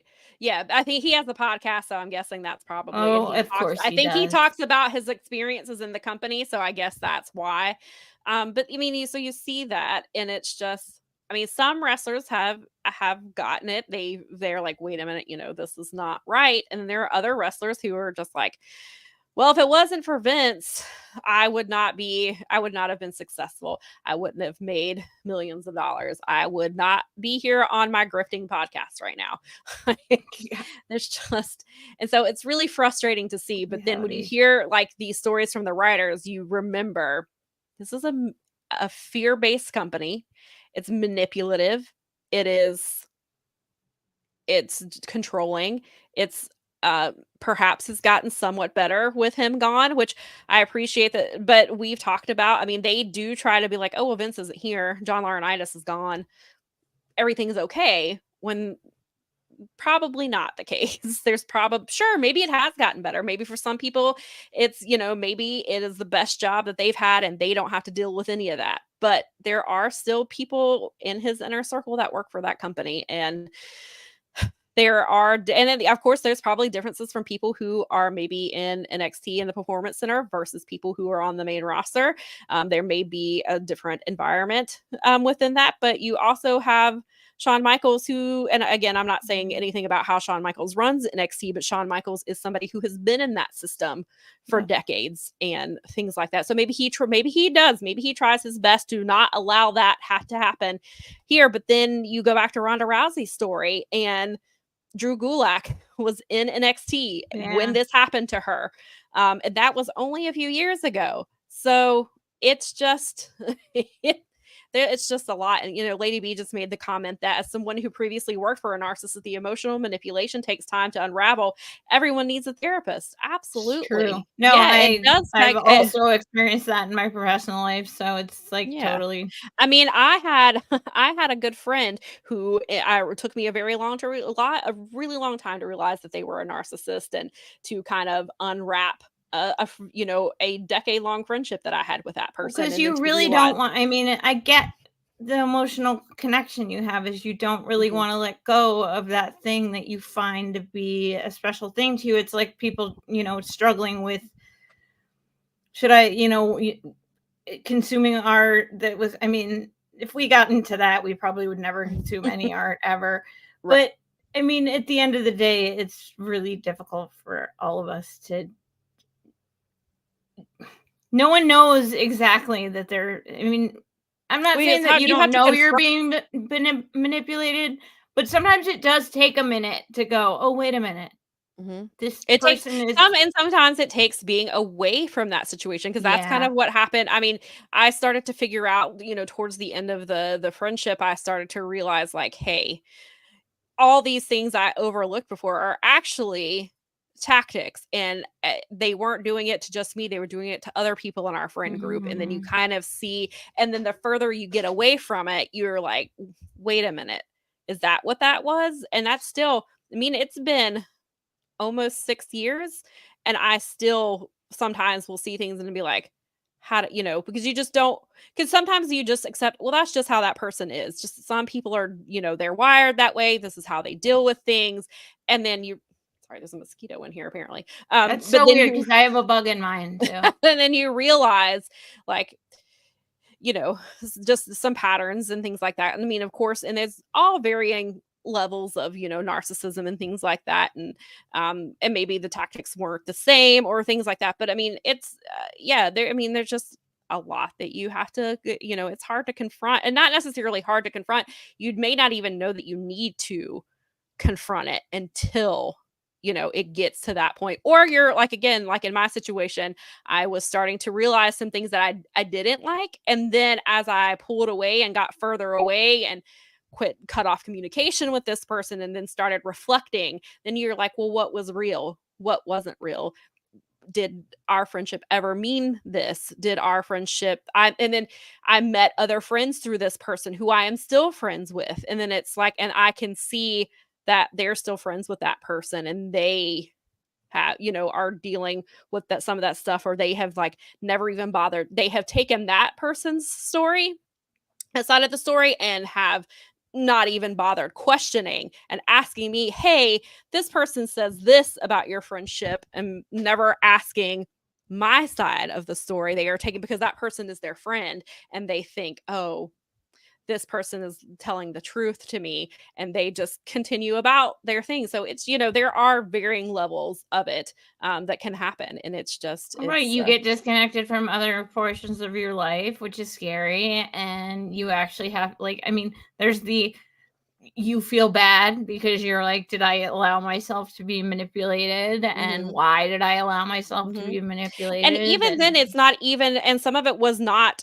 anywhere near just a level of some of this. You just see, no, of course, that you just see, like, we can only speak from our own anecdotal. Yeah, but thankfully, that relationship, that friendship was never like that, into the extreme cases. But then you kind of see this person really has some narcissistic tendencies that I completely missed, or I wrote off as that's just how that person is, and that's just how, and so I will do this to avoid that. And then you realize, wait a minute.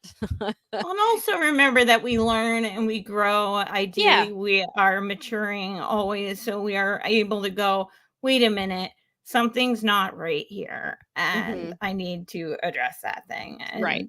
I mean, some of it's just like it's your brain growing and realizing that it's like, and self-awareness is freaking hard. And right. and truth is hard. People don't, I mean, well, and also multiple things can be true at which we have also true, which we have seen, and they even mention it in the article. One of the writers says it's like, it can be true that Vince McMahon did all these wonderful things for wrestling. He created hundreds and thousands of jobs for people. And some people, he took really good care of them. He helped them, with some things they were dealing with. He sent wrestlers to rehab and he paid for it. And now this person is thriving because they got the help they needed. Like, all of these things can be true, but then the other parts could be true as well. He could have, all the things he's been accused of, all could be true. The things we don't know about could all be true. Like, he could be, maybe he is a great grandfather. He could still be a monster towards women. Like, multiple truths can, and that's a thing that people have to, and that goes back to even these employees. Yes, you could have a successful wrestling career because Vince saw something in you, pushed you, made you a star, made you millions of dollars. But it's also true that he could do everything that he was accused of as well. Both things are possible, and he's capable of both, guys. A person can be capable of both. Yes, definitely. People can do it. Vince sounds like a multitasker. Yes. So I think, unless there's anything you want to add to that subject, I think we could move on to some of the lighter things, better things in wrestling that happen. But again, please, if you missed it, come join us Tuesday evening, probably at 8:00. Make sure you follow our social media as well. We'll make sure to confirm. But at this point, we will. So on Tuesday, Mel and I will be interviewing a human trafficking expert. We plan to premiere that Tuesday night, probably at 8 p.m. Eastern. And Mel and I plan to both be in the chat so that we can watch along with you guys. If you can't watch it live, please definitely try to take some time to check it out, because it's going to be a very important conversation. But again, we'll confirm everything on our social media. But just wanted to remind you of that again. And now we will move on to the more fun things that happened this week in wrestling, starting with Sunday at New Japan's King of Pro Wrestling, where I guess if you have somehow not heard over the last week, I'm not spoiler alerting this one, because if you haven't heard by now, then I can't help you. You may want to skip this portion of the show. But somehow, I don't know how you would have made it this long, especially maybe you're just not on social media like we are. Maybe not. But we did have the King of Pro Wrestling show, with the main event was Naito putting his title on the line against Zack Sabre Jr. And Zack Sabre Jr., even though it was pretty expected, was still an amazing moment. He did finally bring it home. He won the title that has eluded him and that he has been trying to get for the last 8 years, or has been working towards the last 8 years, I should say. And he finally did it. And he is finally the guy in New Japan. He is the face of New Japan, which is incredible and something that makes Mel and I both very happy. I was very excited when I like flipped the freaking. It was too much for me, and it's been so long in the making, and he's really earned it, and he's one of only like a few foreigners that have held it, and he's earned it, man. He is like, Absolutely. I'm so excited. I can't even. This is so awesome. Even though we so excited for future New Japan stuff. Me too. It really brought me. I mean, give New Japan a hand. They did it right, man. Yeah, they didn't mess it up. The match was great. Naito actually, he looked pretty good in that match. I think Zack brings out another level in him, and Zack even said it in the post comments. Is Naito did not want to give up that title. Naito fought with everything to keep that title, and Zack had to work his ass off to pry that title from him.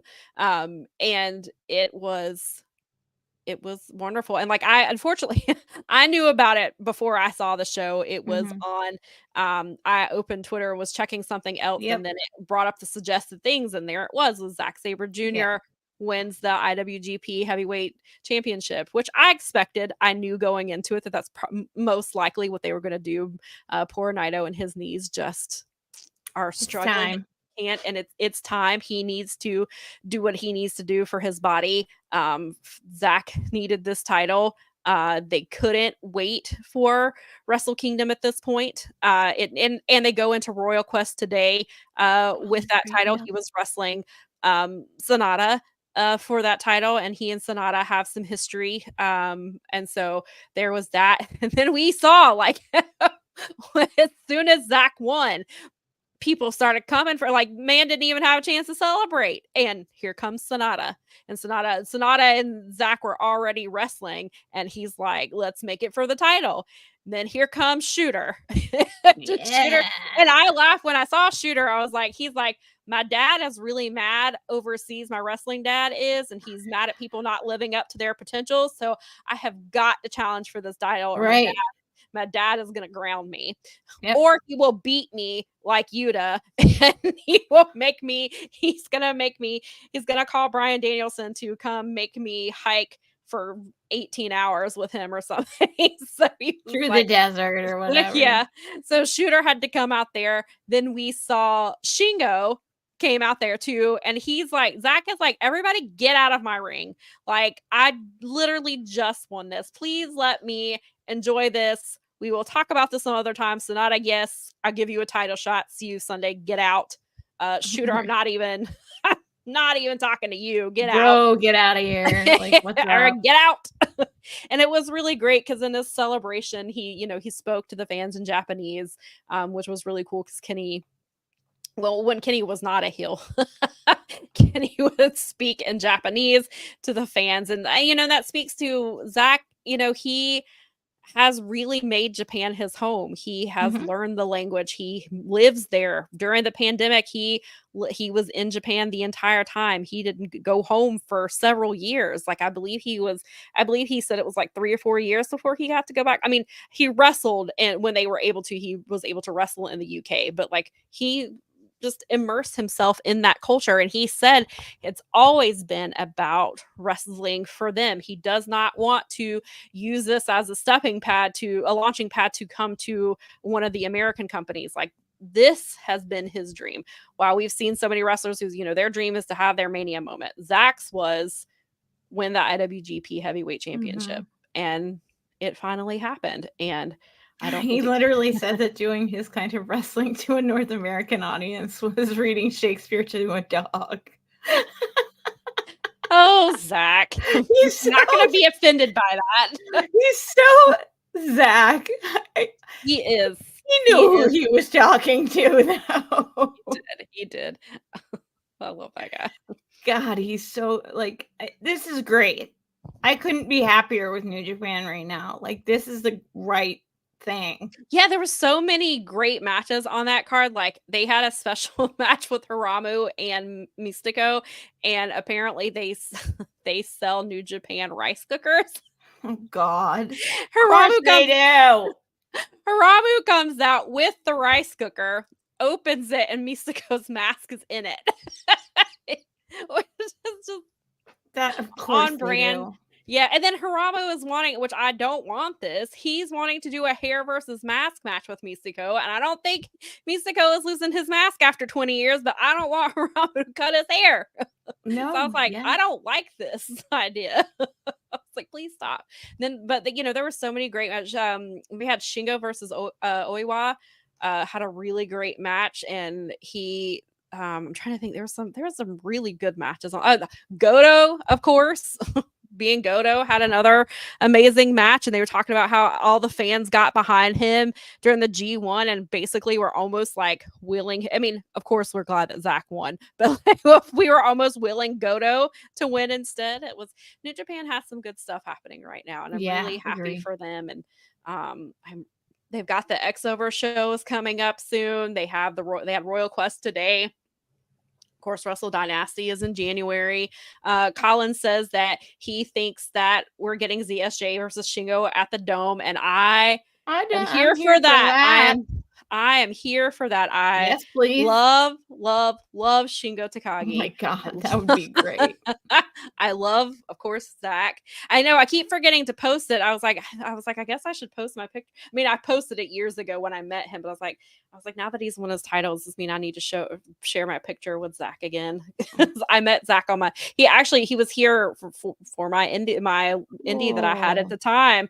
They used to do their big X16 tournament, and Zack was in the tournament. It was on my birthday, and I got to meet him. I thought about it last night and completely forgot. I was gonna send the picture to myself and show it here and completely forgot until literally just now. But Zack was great. And I was very happy. Hopefully he has a good long run and you can actually show that next time. We go. I will post Make it a Halloween part of the Halloween live stream. There we go. And we're bringing treats. There we go. We are bringing treats. Nikki said that Big Teat spoiled it for her. She always checks his Insta story, and I do too. And she said, I was thinking it, and she wasn't thinking, and she saw it. She said, I always forget not to check Tito's stories when a big show happens. Yet I hadn't got to Tito's story to tell her not to watch, because I didn't tell her. So like I knew all day Sunday, and we weren't going to be able to get to King of Pro Wrestling until Tuesday because I was on Raw duty on Monday. Oh no, because it was Monday. I take that back. The show was Monday morning, not Sunday. That's right. The show was Monday morning for us. So I was on Raw duty and couldn't get to it, and so we didn't get to watch it till Tuesday night. But Nikki was spoiled before then because she watched Big Teat story, and then they'll talk about TMDK. TMDK got, they had a really great night, and they had everybody but Big Teat there. They had their not their new to New Japan, I guess, fans is Hartley Jackson, I believe is his last name, and he said after Zack was saying in the post comments that Hartley is one of the original TMDK members in Australia, and so now he's going to be doing some of the New Japan shows. They had he's not New Japan. I mean, he's not TMDK, but he's with Fale. But there's like that new guy, Caveman.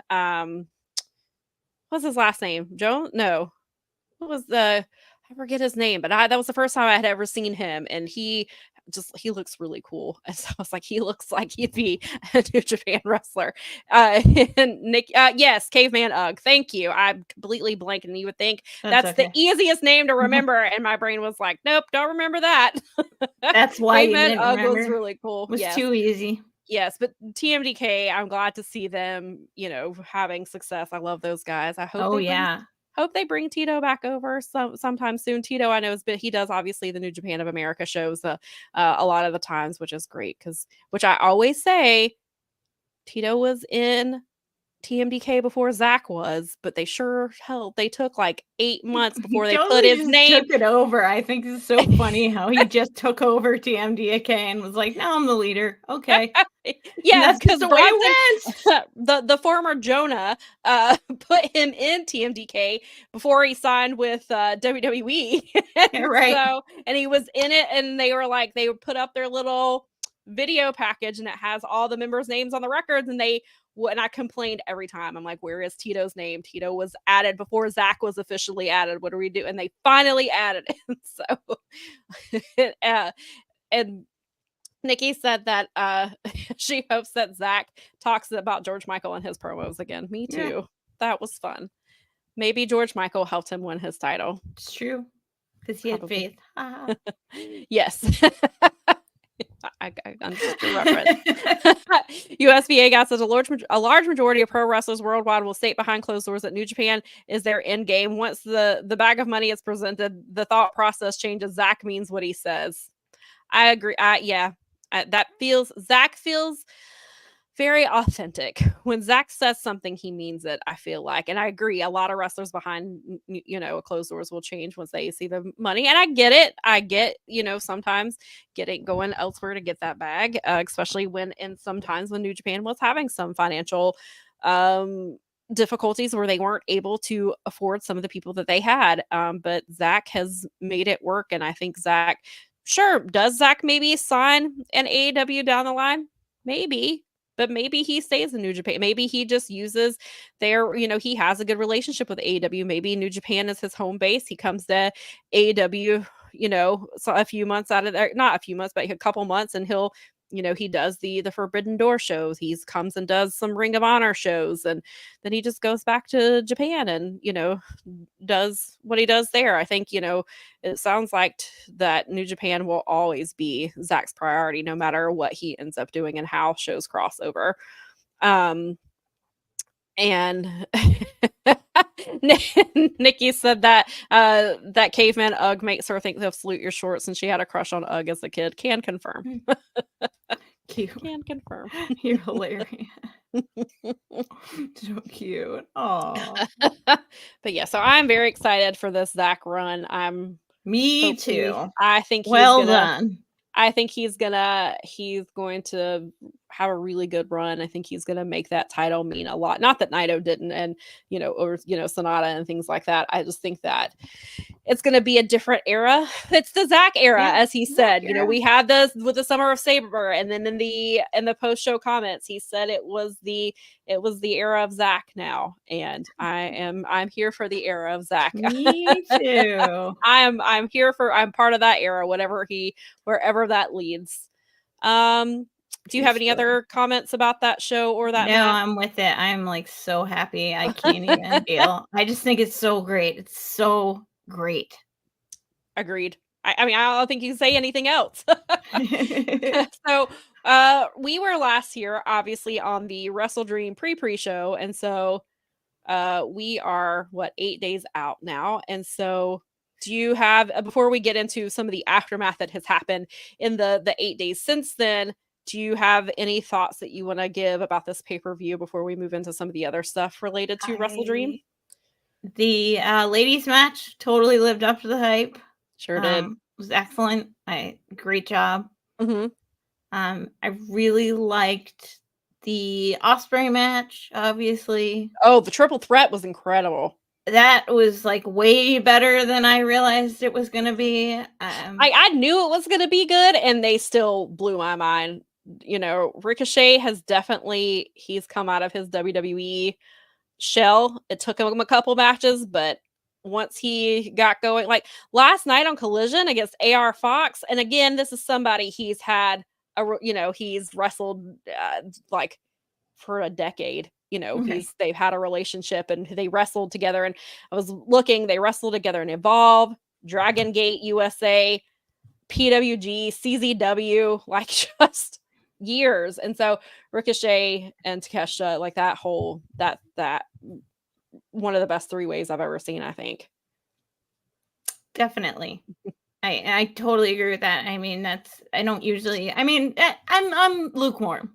usually went through. It's just, it has to be good. Yeah. And I mean, those three are amazing. I did also, and I scrolled back because I wanted to remember, it was made me cuckoo. Jay White versus Hangman. Great match. That's a feud that needs to continue happening. Yes. They need to keep using these two, and they especially Jay White. I mean, Hangman has proven himself for the company. I know that he's had his ups and downs with people, but Jay White is a freaking star, and they've been underutilizing him in every possible way. This was a good idea. Yes. Please do this story. I'm right there with you. I knew the match was going to be good, and I know Lady B tweeted it, and I did too, and we talked about it on the show last week. Like, regardless of who won that match, we were the winners because I love Hangman. I will never boo Hangman. I love Jay White. I will never boo Jay White. This match is for me. I'll take it. My gosh. And then they just...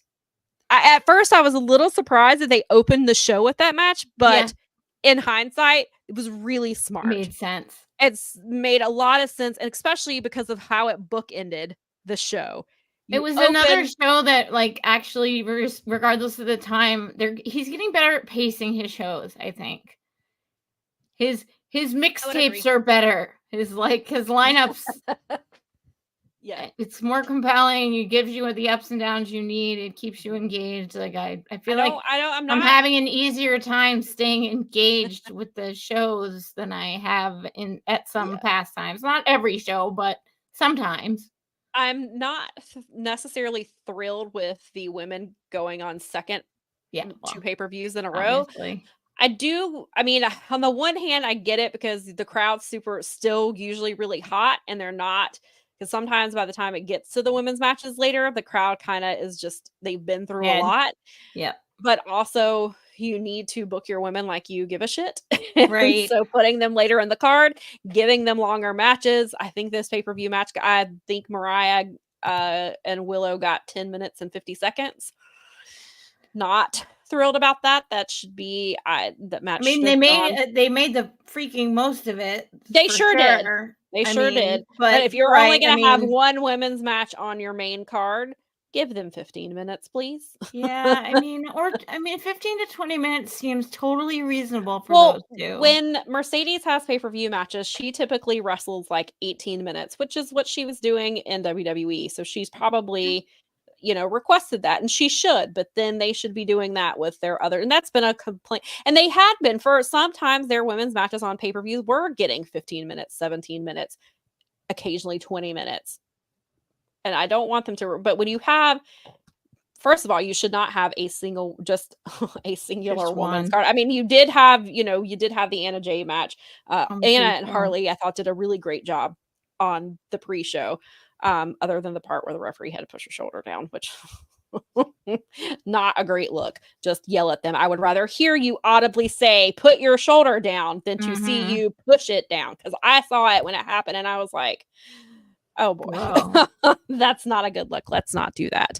Especially Harley's still fairly new. She's only wrestled what was it, like a couple, like 30 something matches, I think, like that in AEW. Sure. Like, I mean, at this point, obviously, yes, she should be putting her shoulder down, but in this situation, she's been giving, I think that was her first pre-show pay-per-view match. She's been out there with Saraya, but I think this was her, if I remember correctly. Maybe it was second. That would make sense. But yeah, I mean, regardless, it's like you still have to get a little bit used to it. Right. Just say it.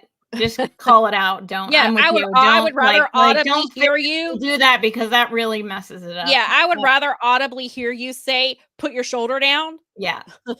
Than going over and physically pushing it down. Don't do that.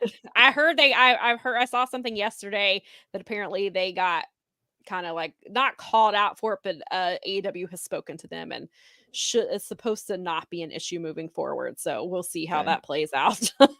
Hopefully not.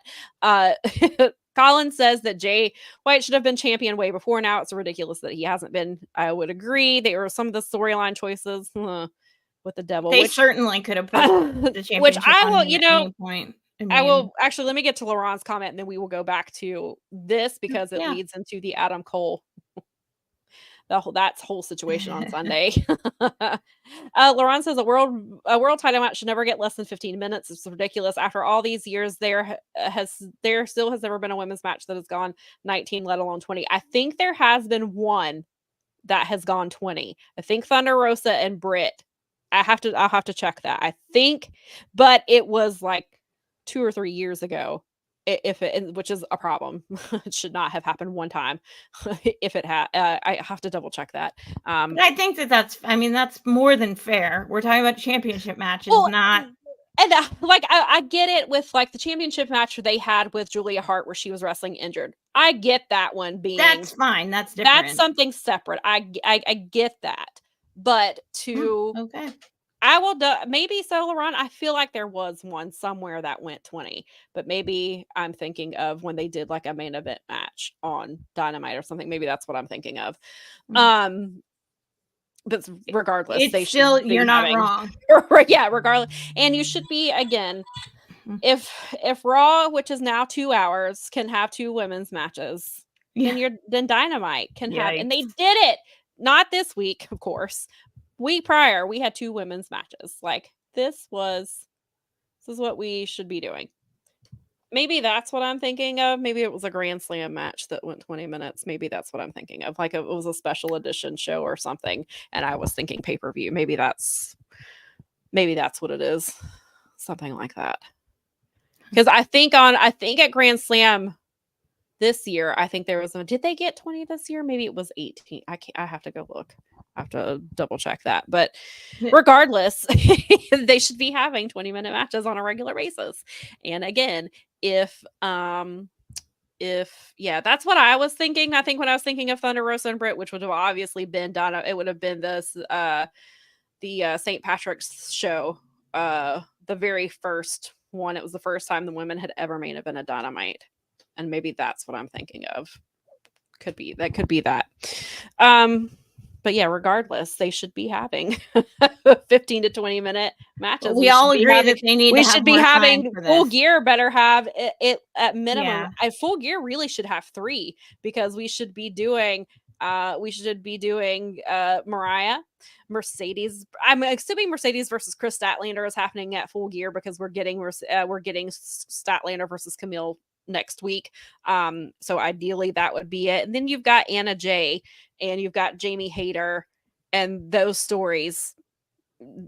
So potentially a third match should be happening at the pay-per-view, but Full Gear should have at least 2 women's matches. The women's division has got a lot of storylines going on. Why is that a problem? I know, right? And now you have Thunder Rosa is back. She's cleared. She just won a title in England last week. She wrestled Nina Samuels, who had 10 titles. The first title she won was at the Riot. Was it Riot Cabaret? Is that what a Riot? Something or other. That was the first one she won, and she was actually injured. I think she said her shoulder came out during the match. She popped it back in. Wanted to finish the match because that title reign started her 10 title reign, and so she wanted to finish it. She did drop that title to Thunder Rosa, and from what I've read, Tony will be allowing her to go defend that title in England.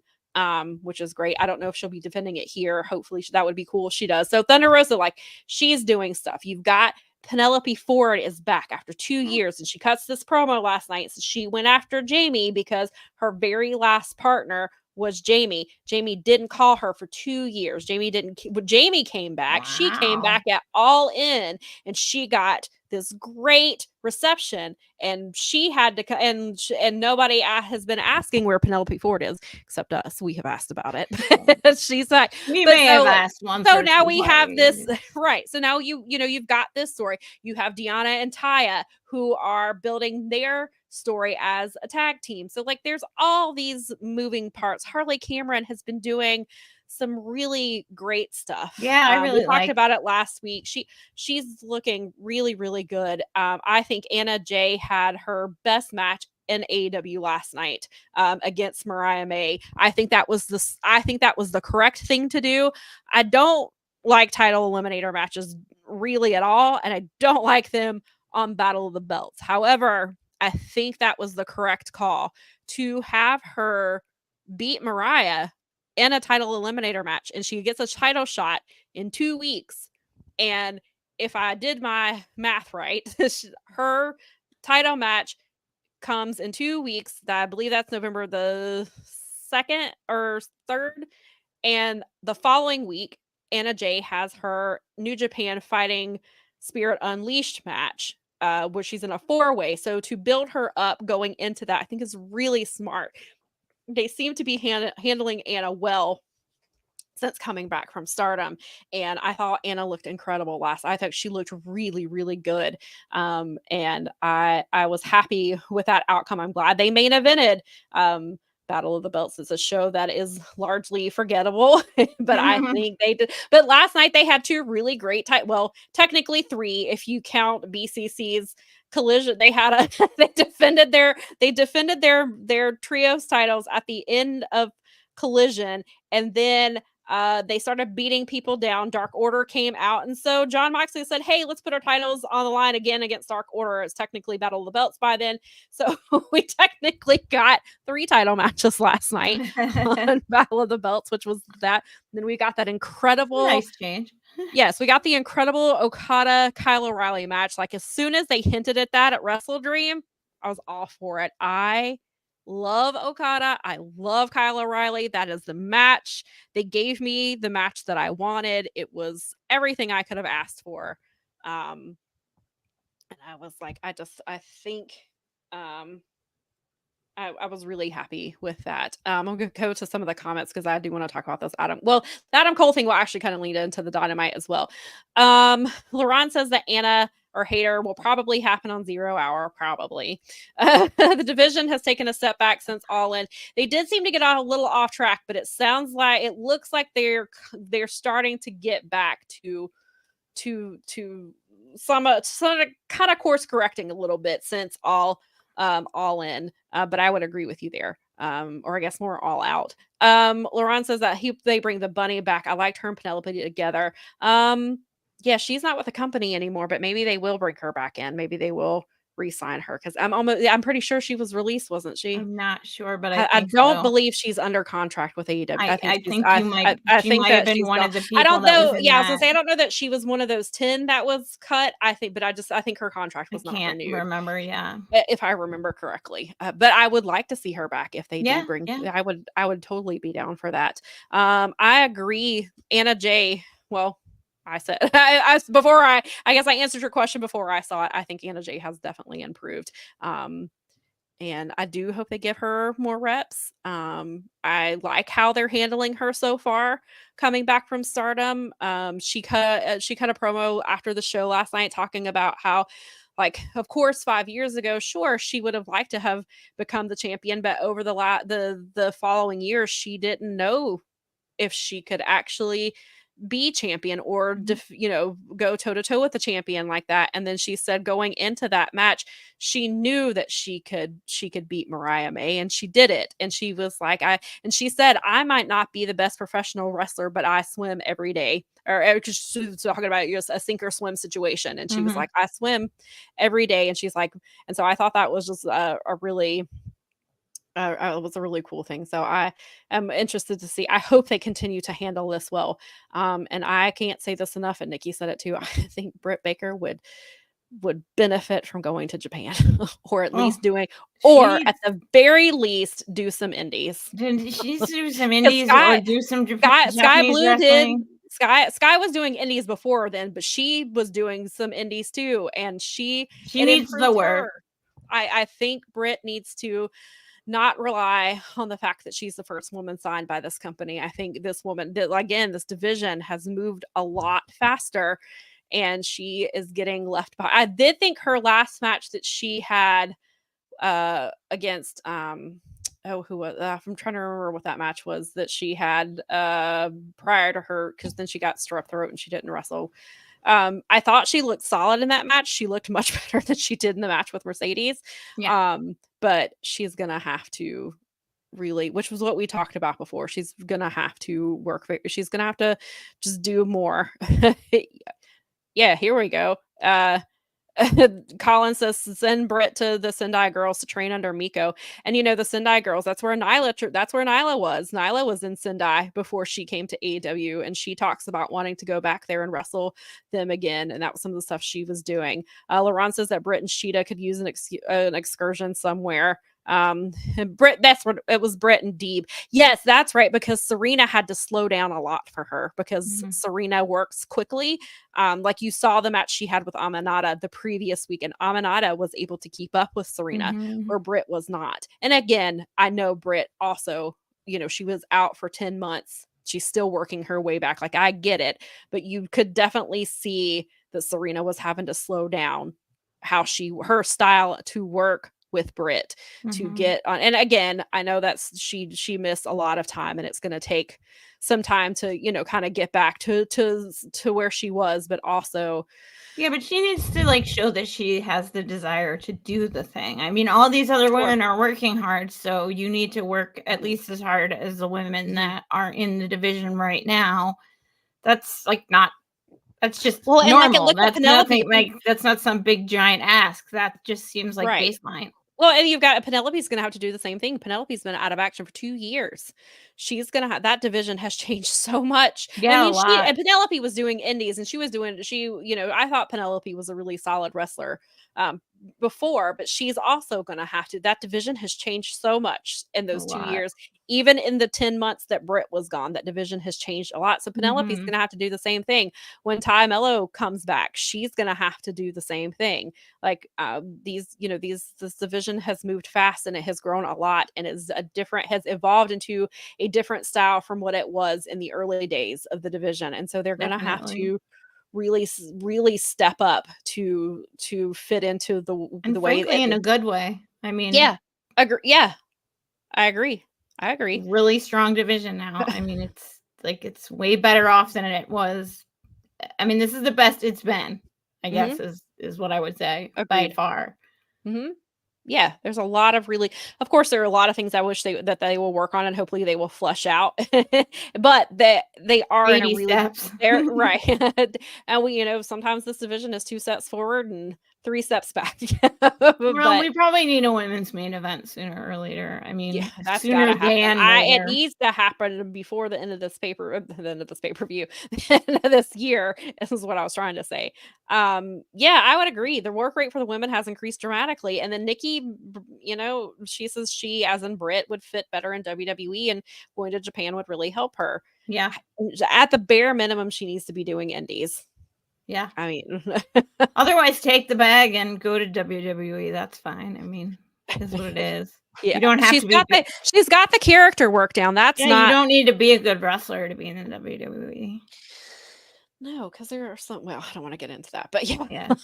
Hey, I'm just facts, man. Just speaking facts. Yeah, some of that women, they do have a solid. There's some really good. They do have some really good women over there, and the NXT. Good lord, they already. They have Roxanne Perez, and they've got Cora Jade just came back. They have Stephanie Thacker. They have Julia. They're doing these really cool promos for Delta, and they're really building up Delta. Delta's premiere. She's coming at Halloween Havoc, and they've just been doing these really cool promos for her. Well, that's nice to hear. Yeah, so somehow Shawn Michaels has got it figured out. He is doing. Okay, I don't know why the main roster is not taking notes from him because he's doing. I don't keep up with it super well, but I have an idea of kind of what's happening down there, and then I have friends who cover NXT and who watch it, and they tell me all the time. They're like, NXT's women's division is very, very good. I don't know why it is not translating on the main roster, and why Raw and SmackDown are not, they do have their bright spots. They do, but then you also have in Raw where Liv Morgan's title reign revolves around Dominic Mysterio. So, but then you have Nia, who has the stuff that she's doing. She's got, she's defending her title, and she's got the Tiffany Stratton, who is her lackey, has the Money in the Bank briefcase that they are teasing. She's probably eventually going to turn on Nia, but the story, even though it's obvious, they're doing a pretty good job with it. So there are some bright spots, but then there are some spots over there in that women's division that definitely needs some help. So it's a lot. Yes, me too. Lady B said that she loves seeing Lash Legend on SmackDown lately. Yeah, so Lash Legend and Jakara Jackson are part of Metaphor down in NXT, and they have been involved in SmackDown. And Lash had a singles match against Piper Niven on Friday. Could have been longer, but I thought it was really solid. Lash beat her. Her move was like, it was a really good win for her. I was happy to see that. And Laurent says that NXT's women's division is loaded. They get lots of opportunities to shine over there. Yeah, they're constantly having like multiple women's matches. They have multiple segments pushing the women forward. Like they do NXT does what they should be doing from what I understand. And then you've got, at some point, Jordan Grace is going to come in. I don't know if she goes to NXT, if they probably will send her straight to the main roster, but you've got a lot of work to do if Jordan Grace is coming to your main roster. You need to step up. Just like, AEW needed to step up for Mercedes, things like that. They're going to have to do the same for Jordan. Laurent says that Lash has been great. She's come a long way from where she first started. I wish I could say the same about Jade. Yeah. Jade is great, superstar level wise, wrestling wise. We said she was a fit for them because they can hide the things that she's not good at. They can put her with Bianca Belair, who was, she is one of the best, if not the best, women's wrestler in that company. She's incredibly athletic. I mean, and so great, putting her with Jade is smart because Jade can learn from her, but also Bianca can protect her and can make her look good. And having the tag team titles, like, they look incredible. Like, they are a force. But wrestling wise, Jade could use some work. And I don't mean that as a bad way, because I love Jade. I know what you're saying. Jade is fantastic, but I would like to see some improvement from her.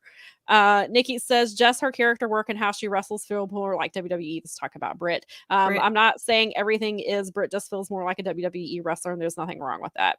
Yeah, that's fair. Totally true. That's fair. No, I totally get that. Yeah, and then it may happen.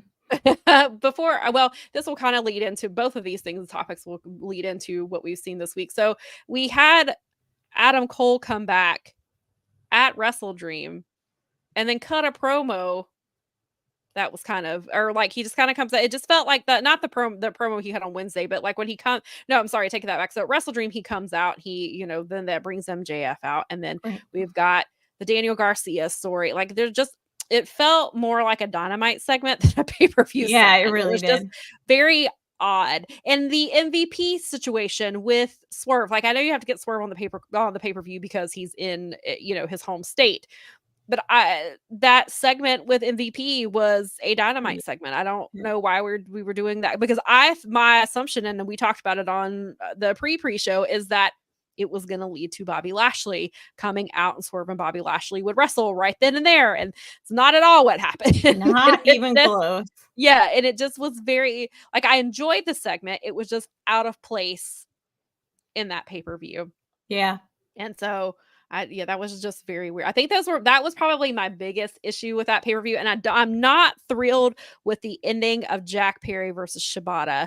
It was not a decisive win. It seemed like it was, I mean, maybe that was the point, was for it to not be a divisive win, because I mean, it's Shibata, but also it just felt kind of messy, and like maybe that was not how the ending was supposed to go. I mean, maybe I don't know. It seemed a little rushed and a little clunky. Like there were moments where I was like, "Are they on the same page?"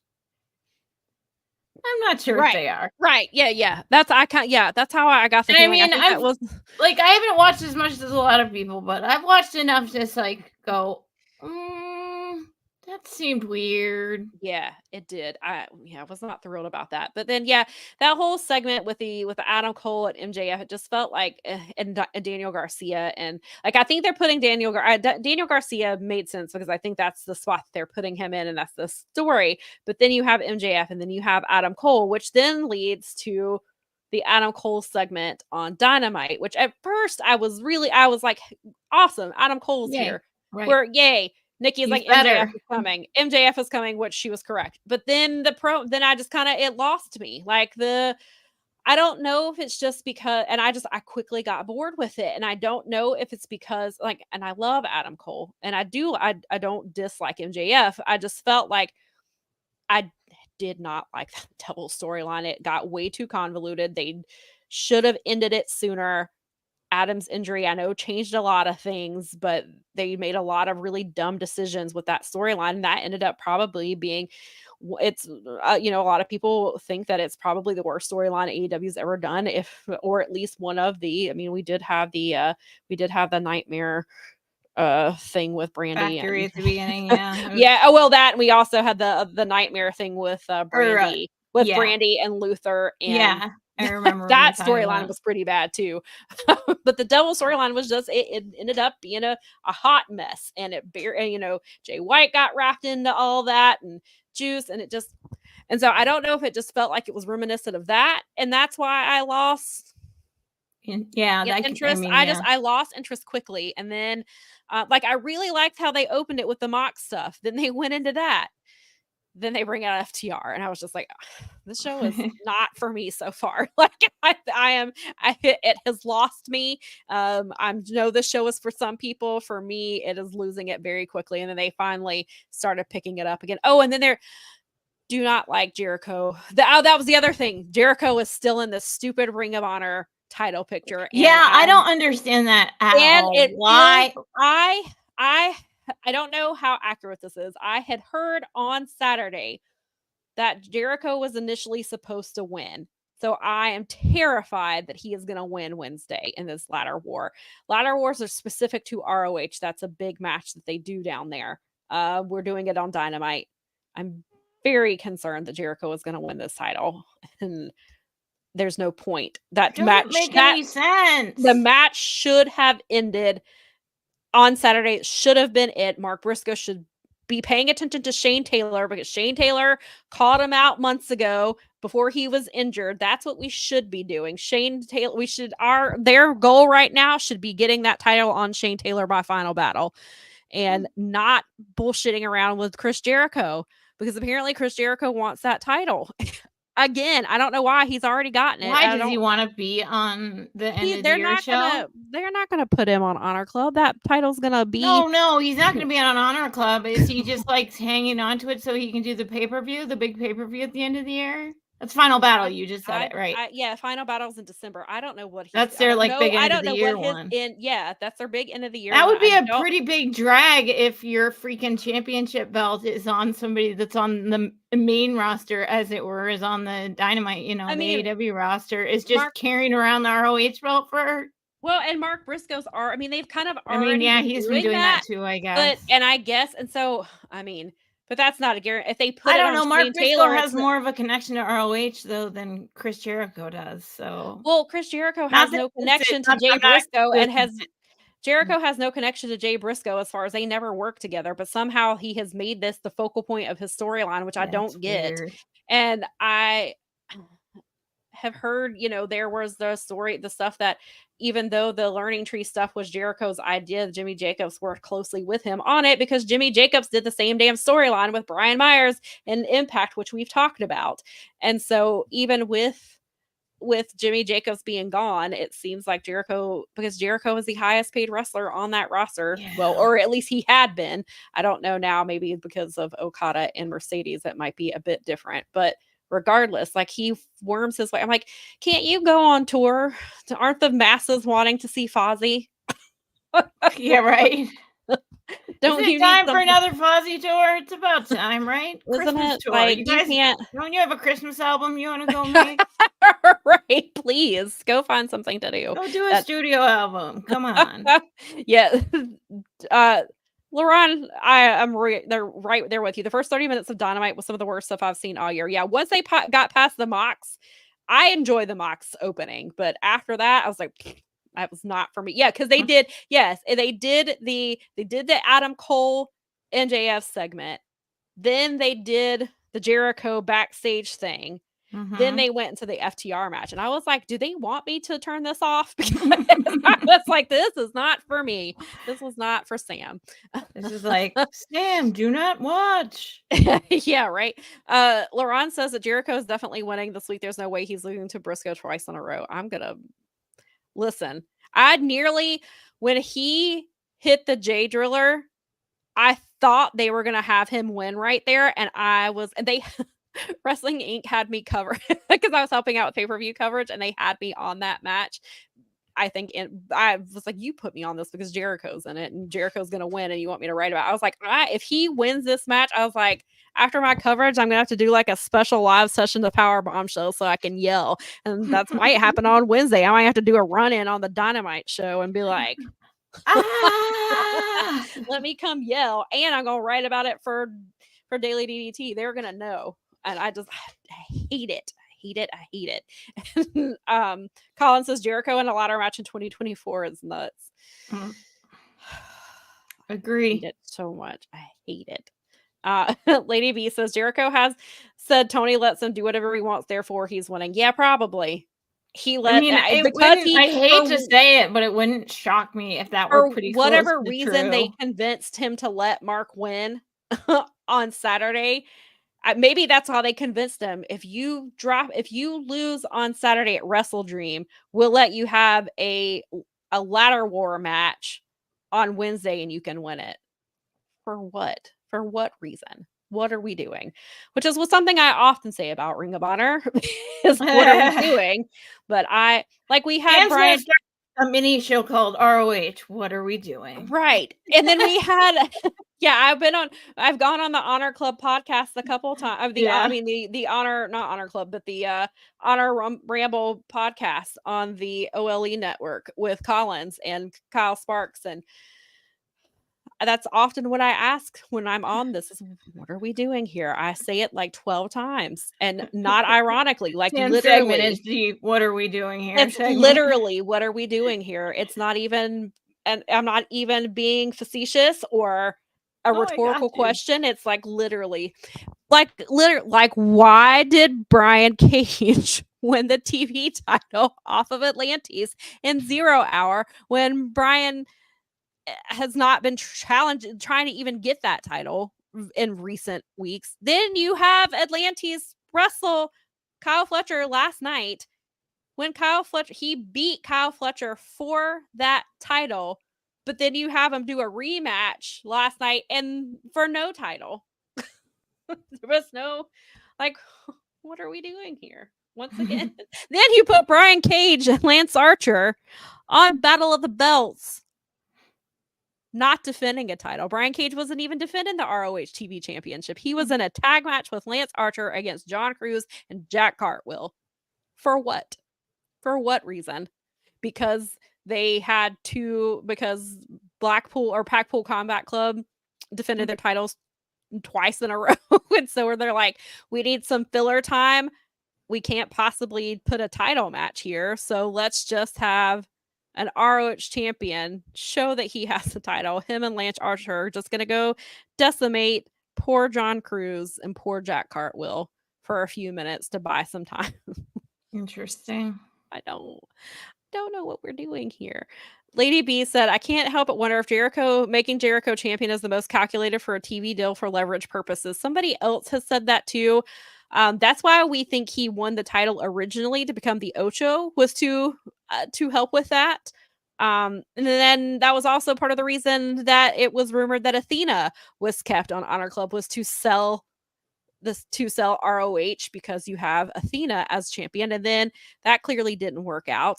Again, Tony Khan told me on the media call that ROH was never part of the deal, but I had a person who I trust tell me that he was told that they were part of the deal briefly, and then they didn't have it again. So Lady B says ROH has to go somewhere, streaming perhaps. I mean, in 2024, why are we using Jericho to sell your product? I don't know. To me, Shane Taylor and Athena are pretty damn good ways to. It would be better. Yeah. For me, I mean, I get it. Jericho's the known name. Jericho's been around. I get all of their arguments and stuff, but it's a frustrating. Sure, but you're not drawing a WWE type crowd. You're drawing an AEW type crowd. Which so is why pick somebody else. Yeah, you can use. I don't know. Especially, and you can have Shane Taylor. I'll get to Laron's comment in a minute. You have Shane Taylor and Lee Moriarty. Lee Moriarty is the pure champion. Why not have the other half of Shane? I mean, Anthony Ogogo was there, but he's taking some time off because his wife gave birth, and I believe that the baby came a little bit early, so I think he's been taking time off to be with his family. But so then you have having Shane Taylor as your world champion and having Lee Moriarty as your pure champion makes all the sense in the world to me. But we don't do that in ROH. Laron says Brian Cage winning the ROH title is bad enough, but pairing Cage and Archer together with the intention of them going after the tag titles is insane. I don't know if that's I mean, maybe that's where they're going. And also, I guess Jake Roberts was just like, they got this. I'm not coming. Right. Let them wait, no, that's Don Callis now. Jake Roberts is, oh, that's right. No, Jake Roberts didn't come. That's right. He didn't come for LFI. LFI wrestled earlier. They had Dralistico, and Jake Roberts is like, I don't need to be there. They're good. It's fine. They're wrestling the Outrunners. Yeah, I meant to say, apparently Laurent said that Callis said it on Dynamite. Yeah, and I forgot that was the swap that Jake is not with. Got my teams mixed up for a minute. It was LFI wrestled earlier in the night, and I was like, I guess Jake was like, I don't have to be there for this. It's fine. Colin, do not compare her to that, please. Colin is out here trying to say Athena is becoming the Roman Reigns of AEW, and that is not the case. And I will fight you, Colin. Just kidding. I think she's dropping the title at Final Battle to Billy. I mean, that's the story they're telling. That's what's happening. Then she will hopefully be on the main roster, and hopefully that's mostly because they've been keeping her behind the paywall. I mean, It's not her fault that they've been dragging that necessarily out. Yeah, Athena hasn't done any. Athena's been trying to get to the main roster for for a long time. It's Tony who's keeping her there. And so, she's getting close to beating. I forget. I got to look at the times or the dates. She's getting close to breaking another record. I think it was Jay Lethal was holding. He's held the total title, the total days that he was champion between the world title and the TV title was 700 and something days. And I think by the time they get to Final Battle, she'll have done that. But I really think that's the plan they had. They have been telling the story with Billy, where Billy's getting fed up with Athena. Billy's going to turn on her probably soon-ish to start setting up for Final Battle. If they are doing what I think they're doing. But again, this is ROH, so you never know. It appears, as of now, that Billy will beat Athena for the title at Final Battle. Athena will go to the main roster. Hopefully start challenging for the TBS championship, because her and Mercedes have hinted at that. Hopefully that's where we're going here. Who knows what the hell Tony's thinking. Logically, that's what we would be doing. That would make a lot of sense, actually. It'd be good for both of them. Because Athena's in a good place, and Mercedes could use someone she's familiar with. Then you have All In Texas, where Athena is from. Oh, there you go. Yeah, and you have Athena win at All In.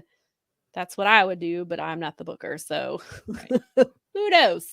But so there's the Jericho rematch crap. Then we have we'll go back to the main event of WrestleDream, because this will lead into everything else that happened.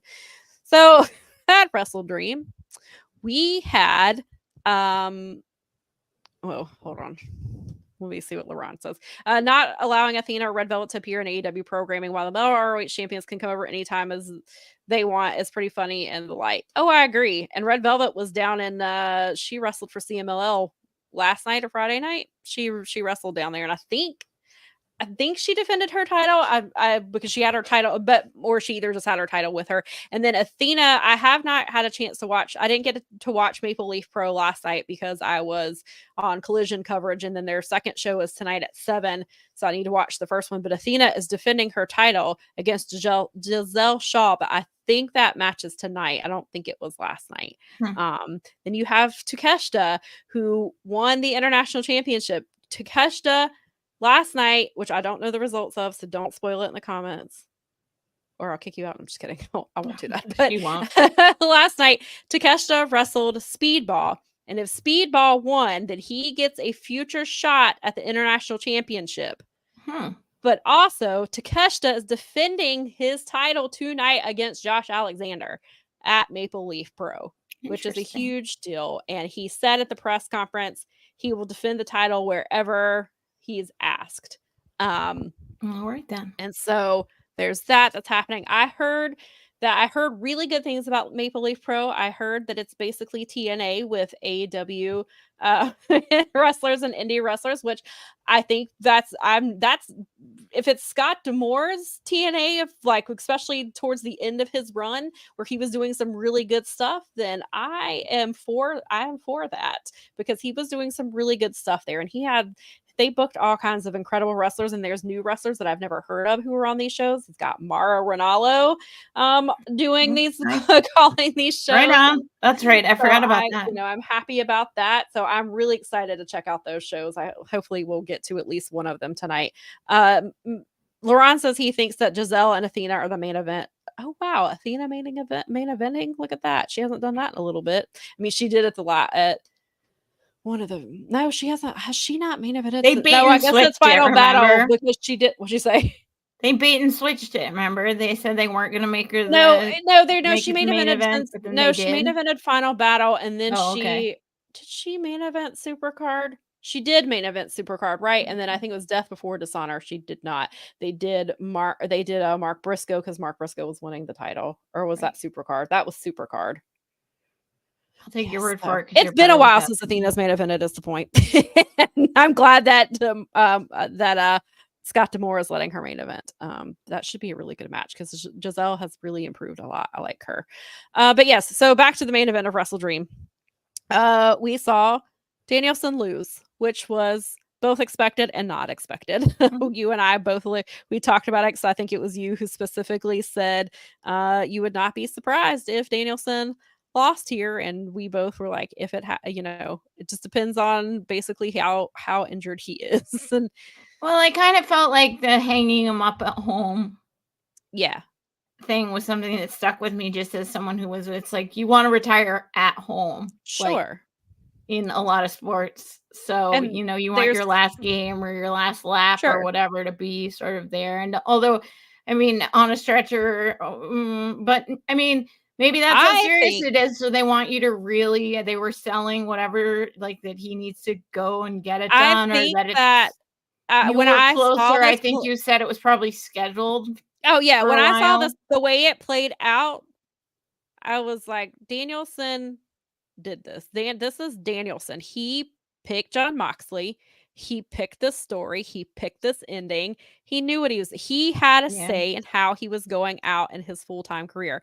There have been rumors that some people really do not know if he is coming back. This, it was originally, this was going to be the end of his full-time wrestling career. There are some within AEW this week who have said he really, really wants to be a dad. He is really, really beat up. That might be it for him. They are not, some people are convinced. They're like, it's Danielson. Wrestlers retire a million times. He'll come back. Well, I guess that one of the some people are saying no, he will not come back. That was it. That they think eventually that will be it.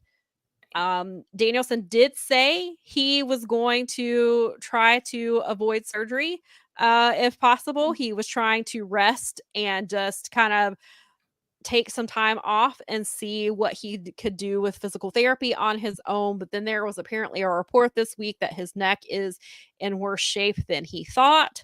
So there's there's rumors back and forth kind of on both sides. It's kind of unclear what picture we're telling. So I left that match thinking, okay, this is the end of full-time Danielson. He'll come back next year, wrestle whatever shows he wants to, probably Forbidden Door, some other stuff. I really, really want him versus Zack in the Tokyo Dome. I was talking to somebody, they were like, maybe in 2026 when he's had time to fully recover and things like that. Perhaps they do it then. We've talked about it last week. Zack and Brian don't need titles to wrestle each other. They do. Of course, would it make the match cooler and mean more to them? Probably. They don't need it. I know some people apparently just really hated the ending of the show. I liked it. I thought it was I didn't have as much of a problem with it as wanted. I was shocked. I mean, I was shocked at that when I was done and I went on there and saw people were mad about it, that surprised me. Because I was this feels totally Danielson. Yeah. Danielson's fingerprints were all over it. I mean, it felt like I never one time felt, and I said that even on our pre-show, that like this was him, and Tony has made it clear that he listens to him and wants him to have the company if he dies. I mean, like, there's no way that he didn't. And I don't know. I just had a weird feeling the more I thought about it, and that was why I said it last week. But again, it's like this is exactly what there's no way that he would just like let Tony script some weird thing like that. Well, he let Tony have his moment at All In. That was Tony. Tony booked all that for him to win. That was Tony's goodbye. That's how because we saw how he sent Sting off. That was Tony's goodbye. This was Danielson's. Danielson, this is what he wanted, I think. I think Danielson's I do too. I mean, I think that's why they did the weird bait and switch, not bait and switch, but where they moved Darby out of this spot because Danielson wanted it to be Moxley. He wanted Jon Moxley to end his full-time in-ring career. They have a long history together. They think very similarly about the wrestling business. It is also laying the foundation where you have Yuta turn, you have Yuta be the one to put the bag on Danielson's head. You have this, he was very unselfish in this. He took the loss. He made Yuta essentially more of a star. He's sending Yuta on this path with this story to tell. He's helping Mox tell the story he's trying to tell. They're putting over the younger guys because you see as the pay-per-view is going off, they cut to the barricade and it is Darby Allin, Orange Cassidy, Hook, and Daniel Garcia. These are your four of your guys that you could be pushing. And Lucy, I can't remember her last name. She tweeted something that I have been going back to, how they used to book out their champions in advance, and there was that picture that was on Twitter. It was the header, and it ended up being the 4 champions. It laid out. It was Jericho, Kenny Omega, Mox, and Hangman, I think. And then she said, "What if these are your next 4?" And it was Darby, Orange, Hook, Daniel Garcia. What if these are your next 4 champions, like after Jon Moxley? Like, what if that's what they're foretelling? What if this is the story? But regardless, even if that's not how they're doing it, they are clearly making these young guys step up, and they're telling the story. Like, I like what they're doing with Orange Cassidy in particular. I thought it was odd. But obviously, now looking back, we see what it was foreshadowing. But you have Jerry Lynn pull Orange Cassidy aside in a pay-per-view and say, you could be the guy. You could be Bryan Danielson. That could be you out there. And then Hook comes back and comes through and he's like, you should listen to him. And then last night we see it, and he's backstage and they're telling him again, that could be you. You could be the champion. And he's like, I don't want it. But then you see Jon Moxley and Packpool Combat Club just decimating everybody following their title match. And Orange Cassidy comes out there and kind of just stands there. He doesn't do anything. And he just walks off and leaves it. And it's kind of like, and Paul Komorowski, who had a suggestion that perhaps Orange Cassidy joins Moxley, which is fascinating and definitely could be something they're doing. But I feel like the story they're telling is Orange Cassidy doesn't want this, but they are going to force him to, because they are going to get to the point where he's going to have to put an end to their shenanigans, essentially. Right. And where he's going to have to be the baby face that comes to the rescue of rescue AEW from this murderous, villainous group of white t-shirt wearing psychopaths. Right. And at this point, I feel like Orange Cassidy is in a better position than Darby Allin to do. I agree with 100%. I don't. That's what when you guys were talking about it, and when I weighed in, that was why I said that. I see Orange way more than I see Darby, and I think it's right this minute. If you ask me right now, at this moment, Orange Cassidy is in a way better position to be the next champion than Darby Allin is. Agreed. Something could change. Sure. As of this exact moment right now, because of just where they are, it's him. It's Orange seems more reasonable. It seems well, and Orange has proven that, like, because we had to, because Garrett posed the question to us, and then we wrote, we kind of weighed in and wrote about it for the website. Was like, and I had forgotten about Kenny, because Kenny's rumored. The rumor is, according to Ibushi, when he was doing an interview with, I think it was Nagata, says 2 to 3. Kenny will be back in 2 to 3 months. That lines up with Wrestle Dynasty. Kota Ibushi has mysteriously pulled out of a couple of shows. He's strongly hinted that Golden Lovers are going to be doing something. Kenny came and trained with them. Feels like that. So sure, Kenny could be, Kenny obviously has, like, you don't really have to do much of a build. Like, Kenny is the guy. He is he's an EVP. He's a day, like, you don't get much more day one than Kenny Omega.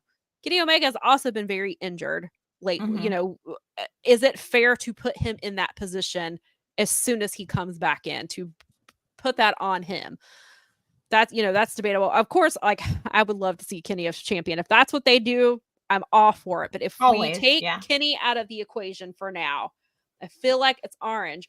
Orange proved he made that international championship mean something. Not that Pac didn't, because Pac established it the way that he did, but Orange made that title mean something completely different. It became a workhorse title. Like, they were literally opening dynamite after dynamite after dynamite with Orange Cassidy defending that title. Like, and he beat Swerve to the point where people were upset that Swerve didn't beat Orange Cassidy.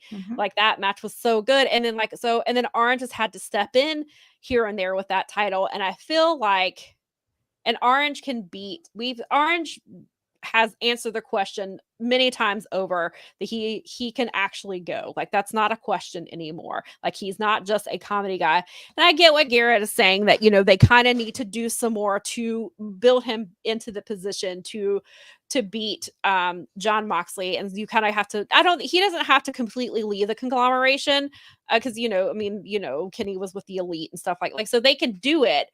But I think they are going to have to kind of reestablish him in a singles role. And I think it seems like that's what they're starting to do. But then you see, like, last night, where he's just like, I don't want to be that guy. But then he came out there and saw with his own eyes right in front of him the things that John Moxley and Pac and Claudio and Marina and Yuta are doing. And then they just, they completely decimated Dark Order last night, and those are day one guys. And so I like where they're going with this. I really hope this story turns out really well. I have heard that RJ City is involved with this story, which is really smart, because RJ City was heavily involved in the Tony Storm Mariah May story, of course, also because he's one of the few people who watched old Hollywood movies and knew how to, he could add to it. But somebody pointed out RJ City has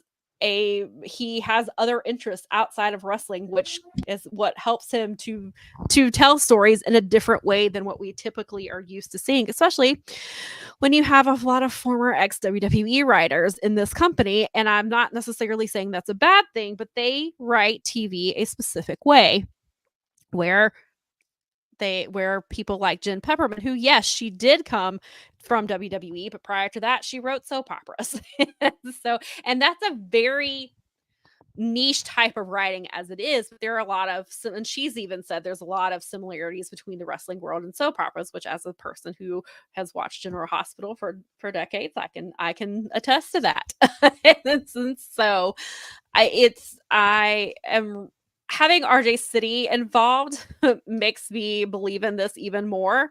Because I think RJ can bring, I would agree with Nikki that he's really good at what he does. I think he can bring a certain type of perspective that other people cannot. And I feel like John Moxley is trying to tell a different type of story. I mean, yes, we've seen the story before, because I think Jeff Hawkins pointed it out. Like, we've seen the pillars versus the establishment type of storyline. We've seen the Elite, and we've seen the story play out, but it feels like they're going about it a bit. I guess it's because it's Jon Moxley. Like Jon Moxley is in this position we have not seen him in AEW, and I like this version of Jon Moxley. I like I like Marina's involvement, and it was interesting because you see like on Wednesday, well, even last night, like, well, Layla Gray did a little bit last night, but like no woman wanted to square up with Marina. Like there were no women coming out there at all to try to stop her. Nor do I blame them in a way. Right. And so Marina, and I like how Marina is doing, she's doing what you and I have been wanting from her. And I joked that, and I was like, look, if you had just let a woman be in BCC, Danielson, like this wouldn't have happened. And now you're retired because you wouldn't let a woman, you wouldn't let Marina in. And now you can never wrestle again. Maybe. So no correlation. What are your thoughts on this storyline? I mean, I think that putting Orange Cassidy in a position to be the next guy is probably the best way to go. And I don't know. I mean, it seems like they'll just kind of, I mean, you kind of covered most of what I was really thinking about it, because I was like, yeah, I'm happy to see Marina in there, and I think that'll be a fun component because she's kind of scary lady, and maybe someone will start to step up, and we'll see like her bring out. If somebody wasn't afraid of intergender matches, like would be great to see Marina do some intergender stuff. But where did the comment go? Yeah, Laurent says RJ City is very good. Does Marina get involved in the women's division stuff at some point? Do Britt and Sheeta join Mox's group? Yeah, I'm really curious to see if more women join this group. You could. I mean, there's plenty of people that potentially could be. Yeah, because originally, like when they were talking about women being involved in BCC before Danielson was like, no, we're a He-Man woman haters club and we don't allow women in our group. I thought legit Layla Hirsch would be a good fit because of the style of wrestling that she does, like that type of stuff. I don't think Camille is going to leave Mercedes, and I think that Mercedes is more aligned with the Elite, which was kind of interesting that you have the Elite are like the bad guys. Somebody said the Elite are like that's true. I mean, there's still the outlier of them being like the heels in this situation a little bit. Like, and then they said that the Elite are like the cartoon heels. They're like not the serious ones because they were like, they just like watched it play out, and then the Bucks left and like Daniel Garcia got in their faces and we're like, what the hell are you doing? Like, this is your company. And they're just like, doesn't concern us. Like, we're leaving on our private jet. We got to go. And they're just like, so it'll be interesting to see like, how is this going to play out with the Elite? Like they've been the ones kind of running things and they're the bad guys. And like, they're like, they don't want any part of this so far. So it'll be interesting how that plays out. Especially, I do feel like, well, so then what if they have, I've been saying that the Elite is going to drop the titles at World's End. What if what if they drop the titles to whoever's involved in the storyline? But, you've already got Mox as world champion. You have the trios titles over there. So Marina, wonder if she wins a title. Maybe like a TBS. I guess what I was gonna say. Yeah, I mean, well, I don't know because you can't take. Do you take that off Mercedes? No, maybe she becomes world champion. Maybe she beats Mariah. Maybe. I mean, I didn't consider that until literally just now. But I mean, Marina clearly doesn't need a title. But if you're gonna belt them all up, then I mean, you could. It would. I mean, if you did it right, that could totally work. Yeah. My hype train is very excited today. Yeah, that's true, Laurent. That hopefully, I guess he means Orange Cassidy doesn't win just to get cashed in on by Christian. Yeah, you got that looming. That whoever. Oh my God, that'd be the worst thing ever. Don't say that. And I don't. He can cash. Maybe that they in bully him out of us. Maybe they do like they did Darby. Maybe they bully Christian out of his title shot where he can't cash in. maybe they take it from him. Yeah, I hope that's not the route they go. Maybe Marina fights him for it or something. There you go. I don't know. She knocks it out of his hand and like yeah. from him. Yeah, so there's, but and you've got, I do like that they have Kip keep coming in and like stopping him from doing it, even though he mistimed his moment on Wednesday very bad. It's very off, which made Hangman off, and it's kind of a mess. I But mean, he could very well cash in at some point and be get a beat down and have Orange come in and actually help him out. So, I mean, that's always a possibility. Yeah, there To is that. Yeah, continue that. Christian's definitely the wild card in all of this because of what he, he's got that money in the bank thing. Sorry, Nikki said Christian can cash in against Darby and keep Darby from winning. Fair enough. I wouldn't be mad at that. I want to go back to Laurent made another comment up here about how he wonders who is working the Deanna Taya story. That's a good question because I like what they've been doing. I like the vignettes they've been cutting. I think this is fun. Somebody asked again about because there were rumored tag team title belts for the women. And I think it was Sean Ross Sapp said that he has not heard anything recently about those or if those are coming. I still don't think it's a good idea until we establish this division a little bit more. However, they kind of are hinting at some of the things with Ty and Deanna, Camille and Mercedes. You have Penelope back in the picture. You could do something with her. So there's that. Maybe her and Britt. I don't know. That might not be a good idea, but Laurent says that maybe Nyla could be involved in the BCC storyline, be added to that group. Her, Britt, and Cheetah have been there roughly since the beginning. Them seeing how the division has changed should give them something in common with Mox, the BCC. That's a really good point. I hadn't thought about that, but yeah, Nyla would be fun. Nyla first. Marina would be. Yes, please. Or even adding Nyla to that group. Yeah, fair enough. I really would like to see more of babyface Nyla because Nyla is just really, really funny. But Nyla is a very good heel. And I think Nyla could excel at that type of a role and kind of in an enforcer way that Marina has been. Because who really wants to go up against Nyla? Like she is a force on her own. So that could be really interesting. So of course, there's some holes in the plot. There generally are. We're only, a little into the story. So I would like to see, I hope this plays out well because it has the chance to really reinvigorate this company going into year 6. And to push some of these people who have kind of been pushed by the wayside. Because, we've talked about that a lot about how these Private Party did not win those tag team titles. At WrestleDream, and they probably should have. And they, and we talked about how they never put the titles on Best Friends. They never put it on Proud and Powerful. And then they didn't put it on. So I don't think Silver and Reynolds have held those titles either. So you kind of have these people in the first couple of years who were your foundation, and they got shoved to the wayside because you had Danielson and Cole come in, and you had CM Punk, and you had more former WWE wrestlers. And again, that's not a bad thing, but having those names in there changed the trajectory of where this company was going.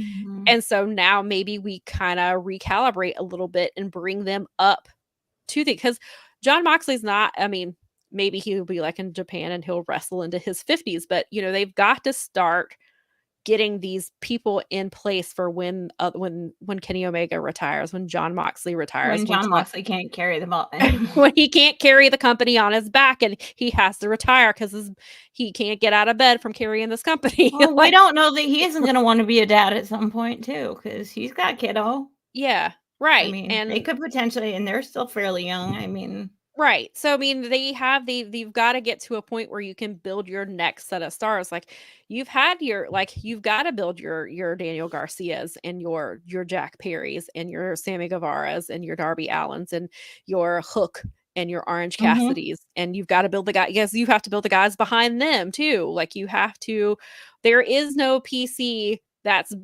building up these superstars for them. They've got to go. They have a massive roster that they should be working with. You've got Kip Sabian, who's been there since day one. You've got him now working with Christian and, Nick Wayne and telling that type of story. So I think this is a smart thing that they're doing. I hope it plays out well. I hope it does whatever they're trying to. We're still trying to kind of figure out exactly what they're doing, but it seems like basically it's these guys are unproven and they need to push them. They need to improve themselves. It's time for them to start stepping up and trying to get these spots. And I'm going to go back to some of the comments. Laurent says, I don't think they need the women's tag titles as much as they need another singles title, maybe a women's international title. That would be fun. Could be fun.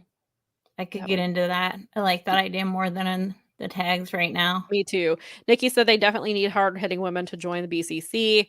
Laurent says, plus Nyla and Marina were tag partners at one point. Yeah, they were working together. Yeah, they put them when Marina was them working together. When Marina, bless her heart, was trying to cut promos, and that promo was not very good, and they kind of just dropped it. And but then you see Marina, who goes to, she went over to Revolver and was having these really great matches, and I was like, why are we not doing this with her here? And I guess John Moxley saw the same thing because he's involved with Revolver and was like, what are we doing here? Why is this Marina not in AEW? Why is she not wrecking people there?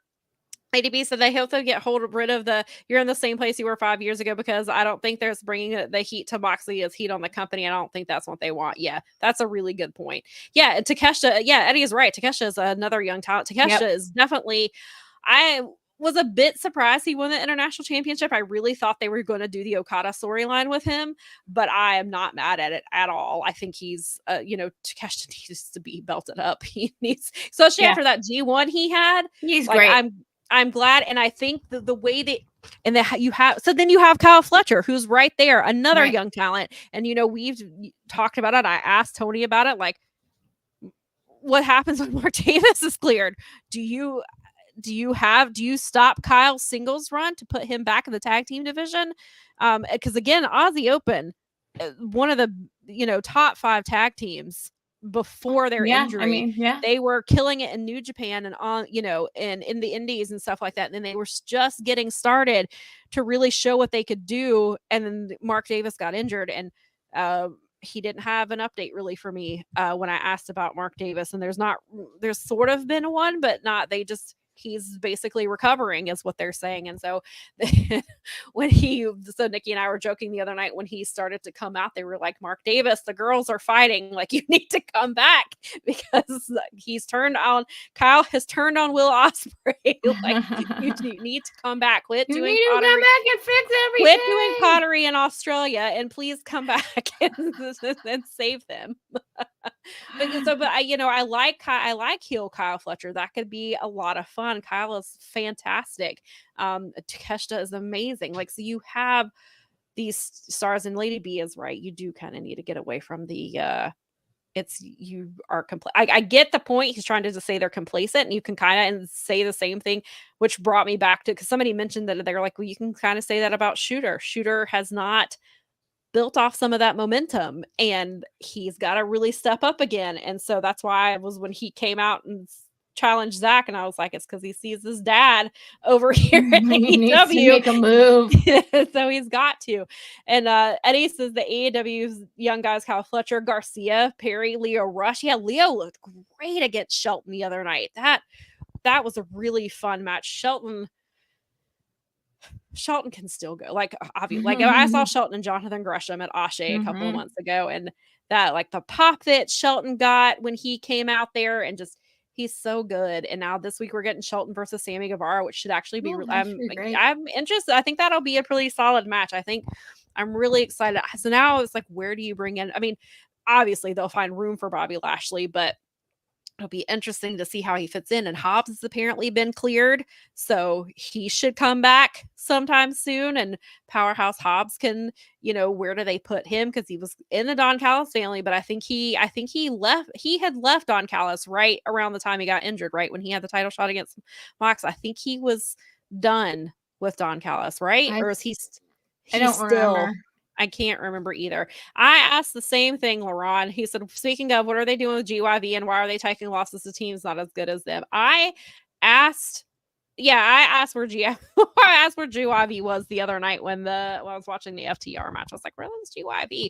I do know that they are going to go after the New Japan belts. They filmed a promo for Royal Quest tonight. Oh, okay. Got it. Thank you for that. Glad to know, because they're doing the because they did the last New Japan of America show, they were in the tag match, and so I assume they're going to probably be at this show in November. There's a show in Lowell, Massachusetts on November. Oh, that's the 8th, right. Yeah, I believe, and that's the show.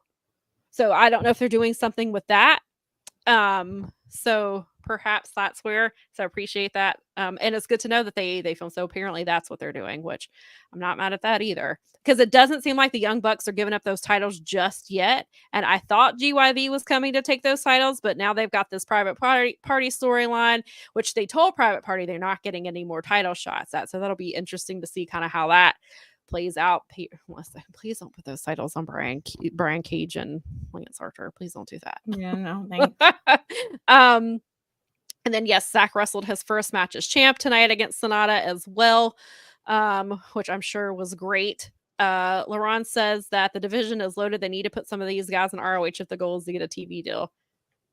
I would agree with you. Mm-hmm. Then we have down here Line of Succession: Mox, Allen, Christian, Ospreay. Yeah, I think Ospreay is gonna get this title. They do need. I mean, Okada and Ospreay probably need to be in the picture at least. I think something. the plan. It sounds like the plan for Ospreay was it was gonna be a while. Like he was never immediately gonna get this title. Like it feels like I think Ospreay is gonna be down the line type of. Like, I think they're gonna, especially if it's a story that they're telling. I'm up for an Orange Cassidy Will Ospreay rematch any day.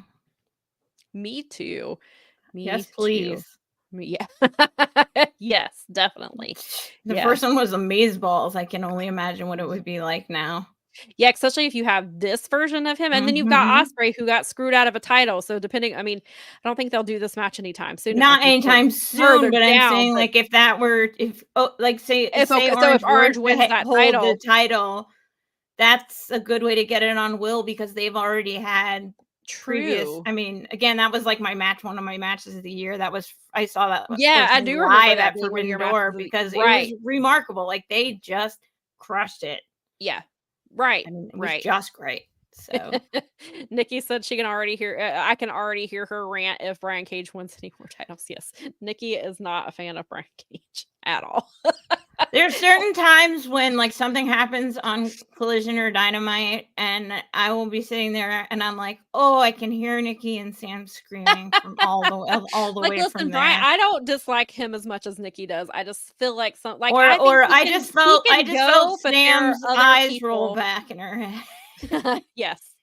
Laurent says, does anyone know when they're planning on running C2? Yeah, that's been the question because Jeremy has, because originally before Takeshita won, my thought was that Takeshita was gonna win C2 and face Okada for the Continental Champion and beat him for it. And Jeremy's thought was that they do that at Wrestle Dynasty. So I do wonder though if they run the C2 regardless of who wins, and they run it through because that's what they did last year. The finals was at it was the finals though that was at World's End, and I think because that's how Okada won, right? Or no, that was Eddie versus, or is that Eddie versus? Was it Claudio? No, was that Claudio? I'm so bad at these. My history brain does not work very well. They did something from the finals at World's End. I can't remember exactly where it was. So I figured World's End would be it, but I could see them doing the final, like the semifinals at World's End, and then whoever wins it gets the title shot at Wrestle Dynasty. I could see that being how they run it, and should run that match in the Tokyo Dome. That would be something that would be something Daniel Garcia could win. He did so well in last year's. Like if Takeshita is going to be out of the Continental picture, it is going to be, I assume will be in the International Championship picture for a while, or doing that for a while. Then Daniel Garcia nearly won that title last year. He really made a name for himself. We got him away from the sports entertainment bullshit of Jericho Appreciation Society. So you could have Daniel, and if you're building up these younger guys, like they're trying to focus on like your Hook and your Garcia and even not necessarily Darby, but like, so that could be that could be something they do with Garcia. Have Garcia win that tournament and have Garcia beat Okada to become the Continental Champion. Have some of these younger guys you've got your top flights, and because Lady B said somewhere in here about putting them against more credible people. But I thought Top Flight did I thought they did really good last night. I enjoyed their match. I thought Private Party and Daniel Garcia had really good stuff, and they've got to establish them somehow. And I think this is the smart way to do it. And then put some of these people in the Continental Classic, and get these tag titles. They have a really good tournament this year. There's a lot of potentially good matches to be had here. Right. With these people that are, I mean, not just the ones that they could be building up, but the people that are supplemental. Yeah. Yeah, and Nikki said she's fine. She said she's sorry. She was on Brian Cage. It's okay. I totally understand. He can be. He's solid in the ring. Sometimes he puts on some good matches, but sometimes I'm just like, yeah. But then, and then you have I think last night made 13 weeks in a row that premier athletes have wrestled on Collision, I think is what Mark Stern said. Awesome. And they're also on ROH. And then you have the hologram. They try to take, who was it? Was it LFI? Somebody tried to take Hologram's mask last night backstage. Or was it Lance Archer? Somebody did backstage try to take Hologram's mask. And then also at the Kingdom give Beast Mortos a plate of lunch meat, apparently, and they're trying to get him back on their side. It's great. I love Zach, but Konosuke was the MVP of the G1. Yes. Takeshita had an incredible G1. He really did. Zach, but he crushed it. And Ricochet versus Fox slapped. Yes, I really, really enjoyed that match a lot. I knew it was going to be good, and then I saw it, and I was like, oh, this is even better than I thought. And Nikki said, please stop. Too much premier athletes. Oh, Mortos was the one that tried to take Hologram's mask. Okay, thank you. Okay. I couldn't remember my brain. Thank you. It's I don't remember. Thank you for that. I literally was covering it. I mean, I didn't cover that part, but I was watching it. Nikki, Laurent says that the premier athletes need to stay off Collision. I don't think that they suck.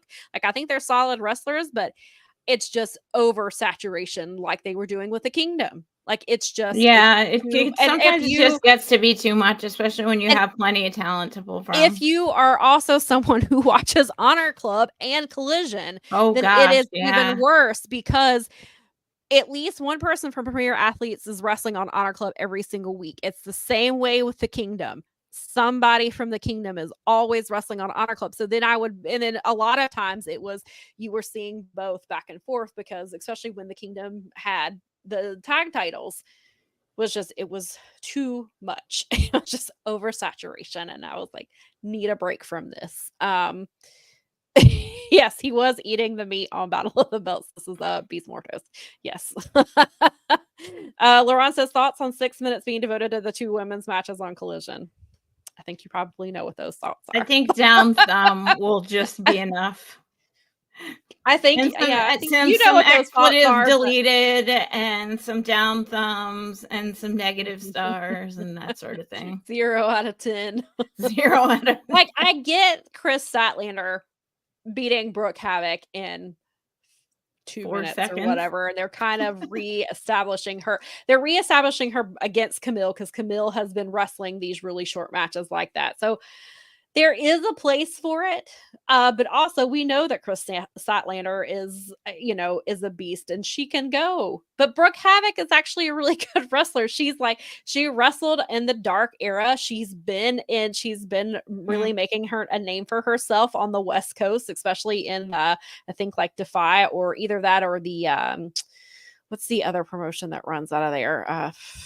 Blank out what it is, but Brooke has been naming, Prestige. Yeah, Brooke has been making a name for herself there. So she can go. But it's too much. I mean, they could be doing more, and it's frustrating, especially when we knew that we were getting there's no reason for Dynamite to still be most weeks having one women's match, and then to turn around and have 6 minutes on Collision. And then finding a way for Brian Cage to not defend his title on a show where you're supposed to defend your title. It doesn't make any sense to me. Especially so we had a 3-hour block of TV last night, and 6 minutes of that, well, not counting the main event of Battle of the Belts, but 6 minutes of that went to in-ring action from the women. And that's not Cool. Great. Or acceptable. Laurent says they have 100+ guys on the men's roster. The premier athletes don't need to be on TV every week. Ditto to the kingdom, and the conglomeration gives some other people TV time. I would agree. Even though I do love the conglomeration, it is a bit much. And also the conglomeration is something no, not as much as Honor Club, because Mark has been there more often, but that's because he was getting ready to defend his title, and they're like, oh shit, he needs to come down here. Right. And then Jericho's probably going to win on Wednesday, and then we'll never see that title on our club ever. We'll never see it. Shane Taylor is going to have to come. God, I don't want Shane. I mean, it would actually be kind of funny if Shane Taylor beat Chris Jericho. I'm into that. Probably not. I mean, if this is what we're doing here. Yes, agreed. There are so many great women's wrestlers. It's ridiculous how they're booked. Laurent says, does Tony want the women's division to be good? He actually liked one of my tweets last night. Well, at least he's paying attention. I did see where he kind of where he burned JD from New York last night, and that made me laugh because I blocked that guy a long time ago, but I saw the screenshots of it and it made me laugh because JD from New York called a guy an idiot because he liked Daniel Garcia, and Tony was like, it's an opinion, don't call him an idiot. And he was like, yeah, it's subjective. And he was like, well, and Tony basically said, you have a lot of bad opinions and I've never called you an idiot. Which is funny. I will give him credit for that one. It made me laugh. All right. Is there anything else you would like? I know we're going long, and I want to get to this one last thing, but is there anything else? No, I am good. WrestleDream.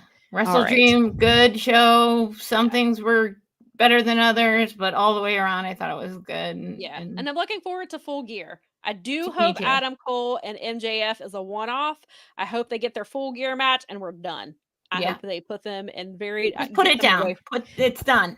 I don't think that they necessarily needed to finish this story. I get why they want it to. So if they're going to go that route, then it needs to be over and done with. Yes, one match, have their Full Gear match and move, get away from it. Whoever wins, we move on and go do something else. Yeah, go.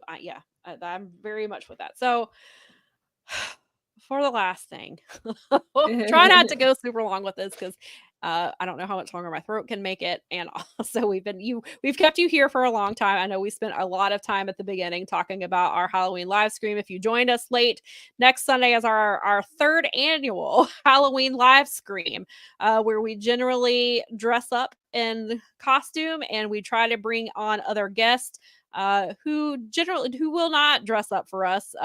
People in the comments have told us to shame these people if they don't dress up next week. But we do talk about wrestling stuff from the week, but we also kind of do some Halloween themed fun stuff too. So please make sure that you join us for that. But now it is time to talk about Motor City Machine Guns making their dreaded WWE debut. And hold on, I'm getting a spam call, which is going to come through on my okay, I got it. So somebody doesn't want me talking about this apparently. Oh, it's a 305 number. Somebody isn't 305. That's Miami, isn't it? Somebody from the PC. Somebody from the PC doesn't want me talking about this. Seriously.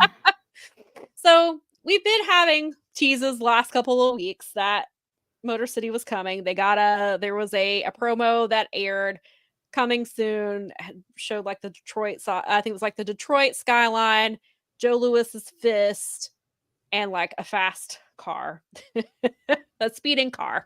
So, everything anyone knows about Detroit, I guess. Yeah, I guess so. They were just making it as stereotypical as possible. Yeah, it is what it is. And then last week, Nick Aldis, talking to Los Garza, says, we're going to have a surprise tag team next week. And if you beat them, you get a shot at you can get a shot at the titles or something like that. Then a few minutes later, a shorter version of the original ad airs, and you see the words MCMG coming next week. So they spoiled their own surprise. Going back to which also actually it was spoiled the week prior because the Brazilian commentary after that ad aired said it was Motor City Machine Guns, and you can clearly it's in, they're speaking, and then you can hear them clearly say Motor City Machine Guns. So it got spoiled then it got spoiled again last week. So I was just like, what are we doing here? This is Motor City freaking Machine Guns. Then Friday, about 6 o'clock, WWE posts on their social media, Motor City had just signed their contracts and they're talking to Nick Aldis. So they technically debuted them on social media. I was very, very salty about that. It ruins like Friday night for me. I was so pissed off. Yeah, it didn't sound from the gauging from your tweets and from the article, the article writing that was forthcoming. I felt like, oh boy, this didn't go well at all. No, and then you have Nick Aldis gives them talks a little bit about their history because Nick Aldis and Alex Shelley wrestled in TNA for the title when Alex Shelley was did Alex Shelley beat Nick Aldis for the title? He might have because he carried the title for a little bit. Remember? Yeah.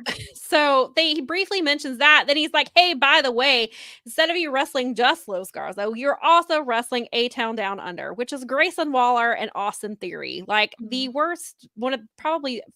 To me, probably the worst tag team in the SmackDown division. Wow. And then the of those three teams would face the winner of the next. They basically did a mini tournament. Mm-hmm. And then the next set of matches was Street Profits versus DIY versus Pretty Deadly. The winner of that match would face the winner of the other match that Motor City was in, and then the winner of that match gets a title shot. So, of course, we are hot-shotting the dream match of Motor City and DIY on a random SmackDown. This is not even a pay-per-view match. We have a week build.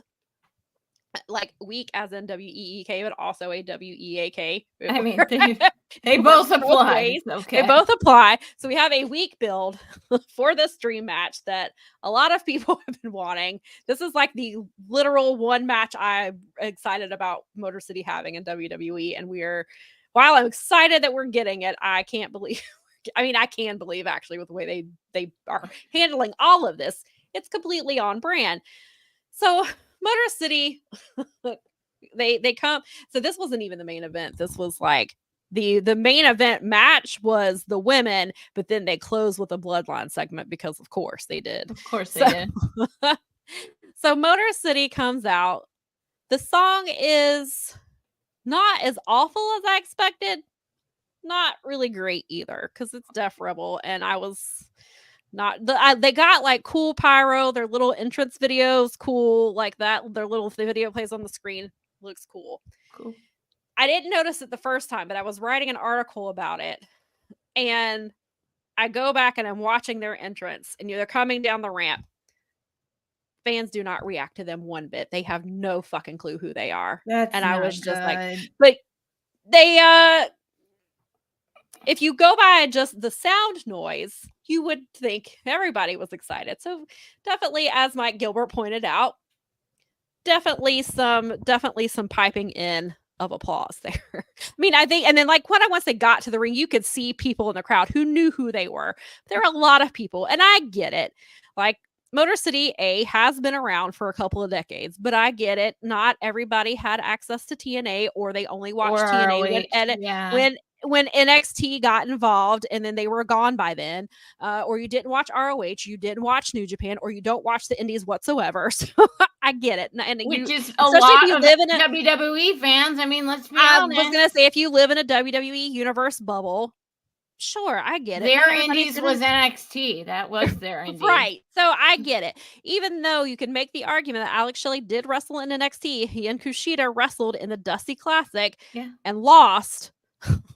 And that was it. And then Alex Shelley did a special training thing down there at the PC, and then that was it. And he was gone. Chris Sabin has never wrestled for WWE ever. This is the first time that's ever happened. And that's I think it was Bix was like, is that the longest a wrestler has gone since, I forget who it was, who between their debut and wrestling for WWE, because I think it was something like 19 years or something like that. Yeah, he's been around for a long ass time. Yeah, it was a very long time before Chris Sabin.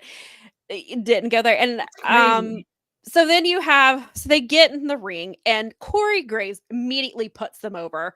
Thankfully, just like he really put them over hard. He was like, these are, they've modernized tag team wrestling.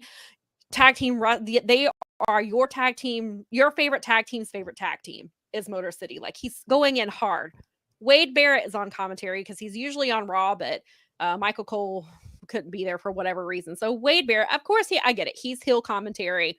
He's going to put over the other two teams in the tournament. But it gave me, as somebody who has watched WWE a long time, it gave me the vibes of, you didn't make a name for yourself here. You're not really as good as you think you are. 3 titles in TNA, who gives a shit? Like you won titles in New Japan, who cares?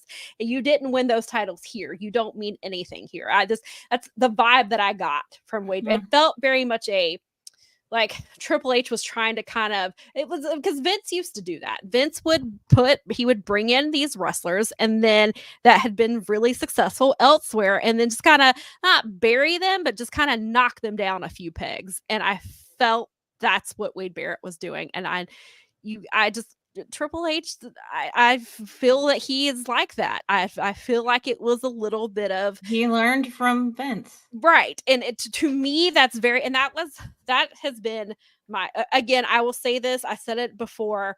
I'm very happy for Motor City. If they are happy, this is the best choice for them. I hope that they got paid a lot of money. Yeah, I hope they got paid a lot of money. I hope that they are set that when they retire, if they want jobs in the PC or they want to agent, they have the opportunity that they are set up through their retirement. They deserve every bit of it. And for that, I am happy. But I have also watched this company long enough to know what they do to big names. I watched what they did to Shinsuke Nakamura. I have watched what they have done to AJ Styles in the beginning. And, AJ has had the titles. I have watched them bring in really big names and then strip them of everything. Or they have just pushed them in the beginning while everybody's excited and then have just pushed them to the side. And feel like we're gonna hold you. We just want you here. So, this happened a lot in a couple of years ago with NXT. They would hold people there just so AEW could not get them, or so New Japan could not get them. They would sign them and then just put them. They would stash them and do nothing with them. I don't think that's what's happening with Motor City. But that's my biggest fear with them signing there is that now that they've got the shiny new toys, Tony Khan doesn't get them. And I'm not saying that Tony Khan would have presented them any better or that they would have. That tag team division over there is a mess too. So I'm not they could have just as easily have, fumbled them as well. But I don't think the AEW would have debuted them on social media, though. I don't think so. I think they would have given them the respect that they deserve as the legends that they are. And I felt that it was very disrespectful to book them that way. And some people were like, oh, well, that's just for fans who don't know so that they would tune in. No, it wasn't. That was a power play. I have watched this the apple doesn't fall far from the tree in this case. That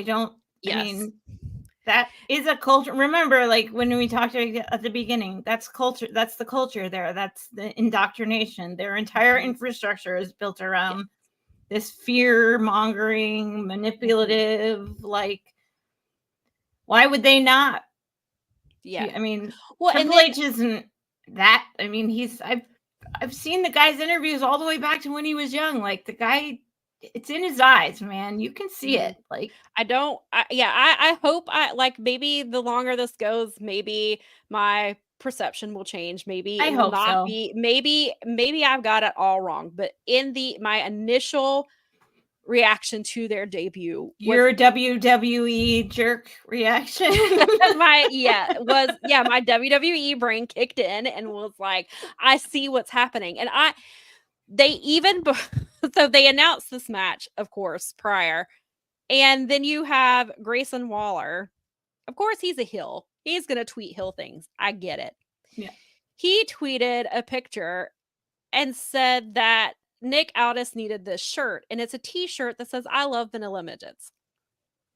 because which obviously is an inside term. That was a term that was used by Vince a very long time ago. But also because apparently some people who do not know who Motor City is are not aware that they are both under 6 feet. They're like 5'10". Yeah, I saw you too. I was like, is she gonna like? You were tweeting about that. I'm like, oh my god. So there were comments. Apparently, Vince has rotted these people's brains that think, who are these little weirdos? Right. These guys are so little. No wonder they've never been in WWE before. They're small. Granted, Shawn Michaels is one of your best, whatever. And people were comparing him, like they were comparing them to they're talking because Johnny Gargano obviously on the on the shorter side, but Ciampa is not. So then you have the point when you see this video of Nick Aldis, he's like a foot taller than both of them. Interesting perception of what you're doing here. Of course, Nick Aldis is an authority figure, so maybe he should appear bigger than his wrestlers. Yeah, but what's their history? I mean, even like look at Bryan Danielson. Like he essentially had to like force his way into winning. Right. Yeah. Right. Then you. I mean, it just became something like they could not do because the fans were demanding it. Like at such a fever pitch, they had to belt him because, regardless of his size and Vince's hangups and all of those things, he was too freaking popular for them to not give that win out to him. Right. And that has been an argument for a while why they never tried to go after Motor City years ago is because of their size. Vince thought they were too small. And that's why they that's why they stayed in TNA and did stuff with New Japan and did stuff there is because there was no AEW. There was no AEW for a long time. And WWE passed on them because they were small. And so apparently I saw some comments going around on Twitter for people who didn't know who they were, and they were automatically, and you and I talked about this way back in like the very first episodes we did here about how Vince has, obviously of course we talk about the women and how women were presented, but men have, male fans have seen that where male wrestlers are supposed to be 6'4". They're supposed to be muscular. They're supposed to be tan. They're supposed to be all of these things. And if they are not those things, then how can they be successful? How can you look like Kevin Owens and be a champion? How can you look like Kevin Owens and move the way that you do? How can you look like Bronson Reed and, move that way? How can you look like Otis and be successful? How can you be Daniel Bryan's size and be the champion? How can you be the size of Motor City Machine Guns and have them be your tag team champions when you have the bloodline? Like that's the perception that they are having to fight against. WWE brain for it is. And so you see all these things. And I'm not saying, look, I know AEW fans also don't know how to Google either, and they can't tell you. They don't know. Some of them won't Google to look at when they were bringing in people for Cody. I'm right or bringing on the machine that I can Google on bitching about it, but I'm not gonna I can't use the search engine on Twitter where I'm tweeting that I don't know who these guys are, but I don't know how to use the search function right up at the top. Yeah, me off guard there. Will tell me this. So I'm concerned about that. So on the positive side, like I said, Corey really put them over. The match was a bit shorter than I would have liked. They did get to kind of show a taste of what they can do. They did win the match. They're probably going to beat DIY, and then they're going to wrestle GOD for the tag titles. And I don't think that they're going to, I assume they're not winning. I mean, they could shock the world and the smart thing would, belt Motor City. Yes. But the way the bloodline has such a, like we talk about the Jericho vortex. Yeah, right. We have a bloodline stranglehold on the entire situation right now. If assuming the bloodline retain, then what? What do you do with Motor City losing their title shot? Their very first title shot, assuming this match happens quickly. I don't know if they'll have any matches between beating DIY. So what if this is their third match and you have them lose to GOD? What are essentially your biggest story, like characters right now. Right. And they're eventually like they're hinting at bringing Jimmy Uso over. And you and I talked about what if they put Sammy and Jay together. I'm sorry, not Jimmy. They're talking about bringing Jay Uso. They're trying to recruit Jay Uso to come back and help Roman and Jimmy. And he's like, nah, Roman sucks. Like he was an asshole. Like I don't want to do this, but they keep getting beat down. Like, so clearly he's eventually going to come over there. So I talked about it. They had him and Sammy team up. Was like, what if they bring Jay and Sammy over so perhaps they get the title? So they're still in this bloodline vortex. And Nick Aldis said to Motor City, you are here to shake up the tag team division. Well, how much shaking up can you do if those titles are stuck on the bloodline? I guess we'll see how serious they are about pushing them when they have. And maybe I'm wrong. Maybe Motor City does win. But just because of the bloodline storyline they've been telling and that they've been telling for years, I'm leaning towards the fact that God will win. Then, yeah, so I don't know. I hope I'm wrong. I hope that maybe this just was not a good first impression, and maybe they completely I expect the DIY and Motor City are gonna. I'm hoping they're gonna give them the time they deserve. But SmackDown is short, 2 hours. I don't know how much time they're actually gonna give them, but I hope that it is enough for fans to say, "I get it. I understand the hype. I get why." People have been wanting them to come here. Like I'm hoping that out of everything that it achieves more than them getting a title shot, I hope it achieves that Motor City should be here. I'm glad they're in the tag team division. I want more of them. I would like to see them as champion. Like I hope that's what they do here. And I hope that it is what we've been hoping this match will be. I hope they give it the time it deserves. And then after that, I don't know. I don't know what happens. Yeah. I don't know where you go from here. And I don't know if Motor City, I mean, logically, Motor City should get the tag team titles, but the bloodline is your biggest story in the company. And I don't know that they have. I mean, maybe they do lose it because then that makes them weaker ahead of Survivor Series where they do the 5-on-5. So perhaps they do that. But I really am not quite sure how this is going to play out. But then like after the show, there's a little clip and Alex looks at Chris and said, "That's how you make an impact." And it made Chris laugh. They are very. These two, this is how they are. I know. That's they're nerds in the best way possible. But these guys, but then they showed this ad yesterday, and it was like showing like just the way they introduced them, and they showed some of the match, but it was really well done. And I was like, if this is how, like, if you were just gonna not debut them properly, like you should have shown this video instead of debuting them with Nick Aldis on Twitter. You should have just shown at least this promo was like, at least your little hype video it did its job. It makes you hype for them. Like if this is how you were going to do it, then that would have made more sense than you should have just shown that and been like, tonight on SmackDown, and then showed that.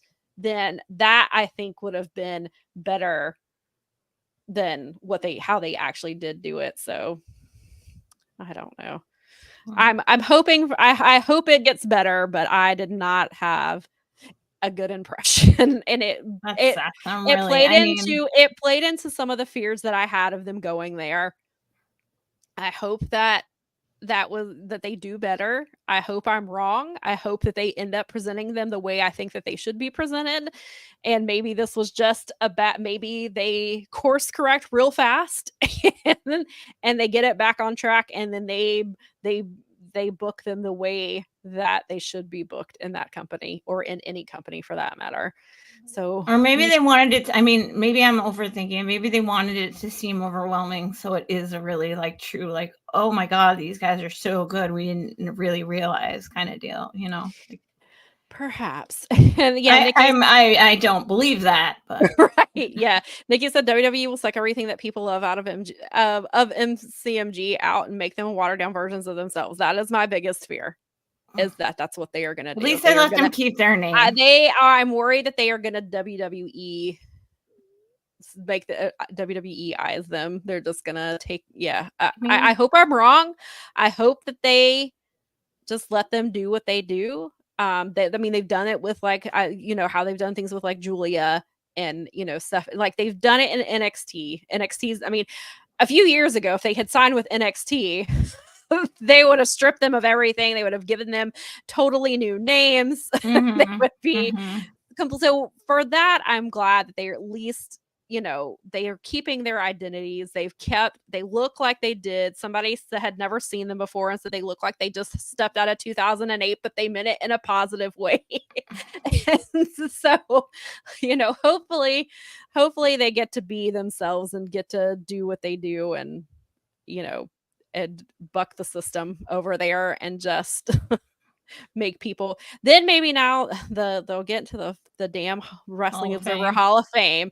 Now that they're with a big boy company, maybe that will finally be like, oh well, their little criteria of, well, did they draw tickets? Well, hopefully now, regardless of how WWE books them, hopefully they get inducted now. Here's hoping. And I think that's pretty much all I have to say about that. Yeah. I mean, I have to take your word for it because you watched it, but it kind of bums me out. Yeah, it bummed me out a lot. Like I said, I was covering the tournament, but I watched the match to take it all in, and I was like, yeah, I don't like this. I hope they got paid well and that they're happy. Yeah, I hope they made bank. I hope they got the bag. I hope that they can retire there, and I hope that they are happy and they are pleased with that.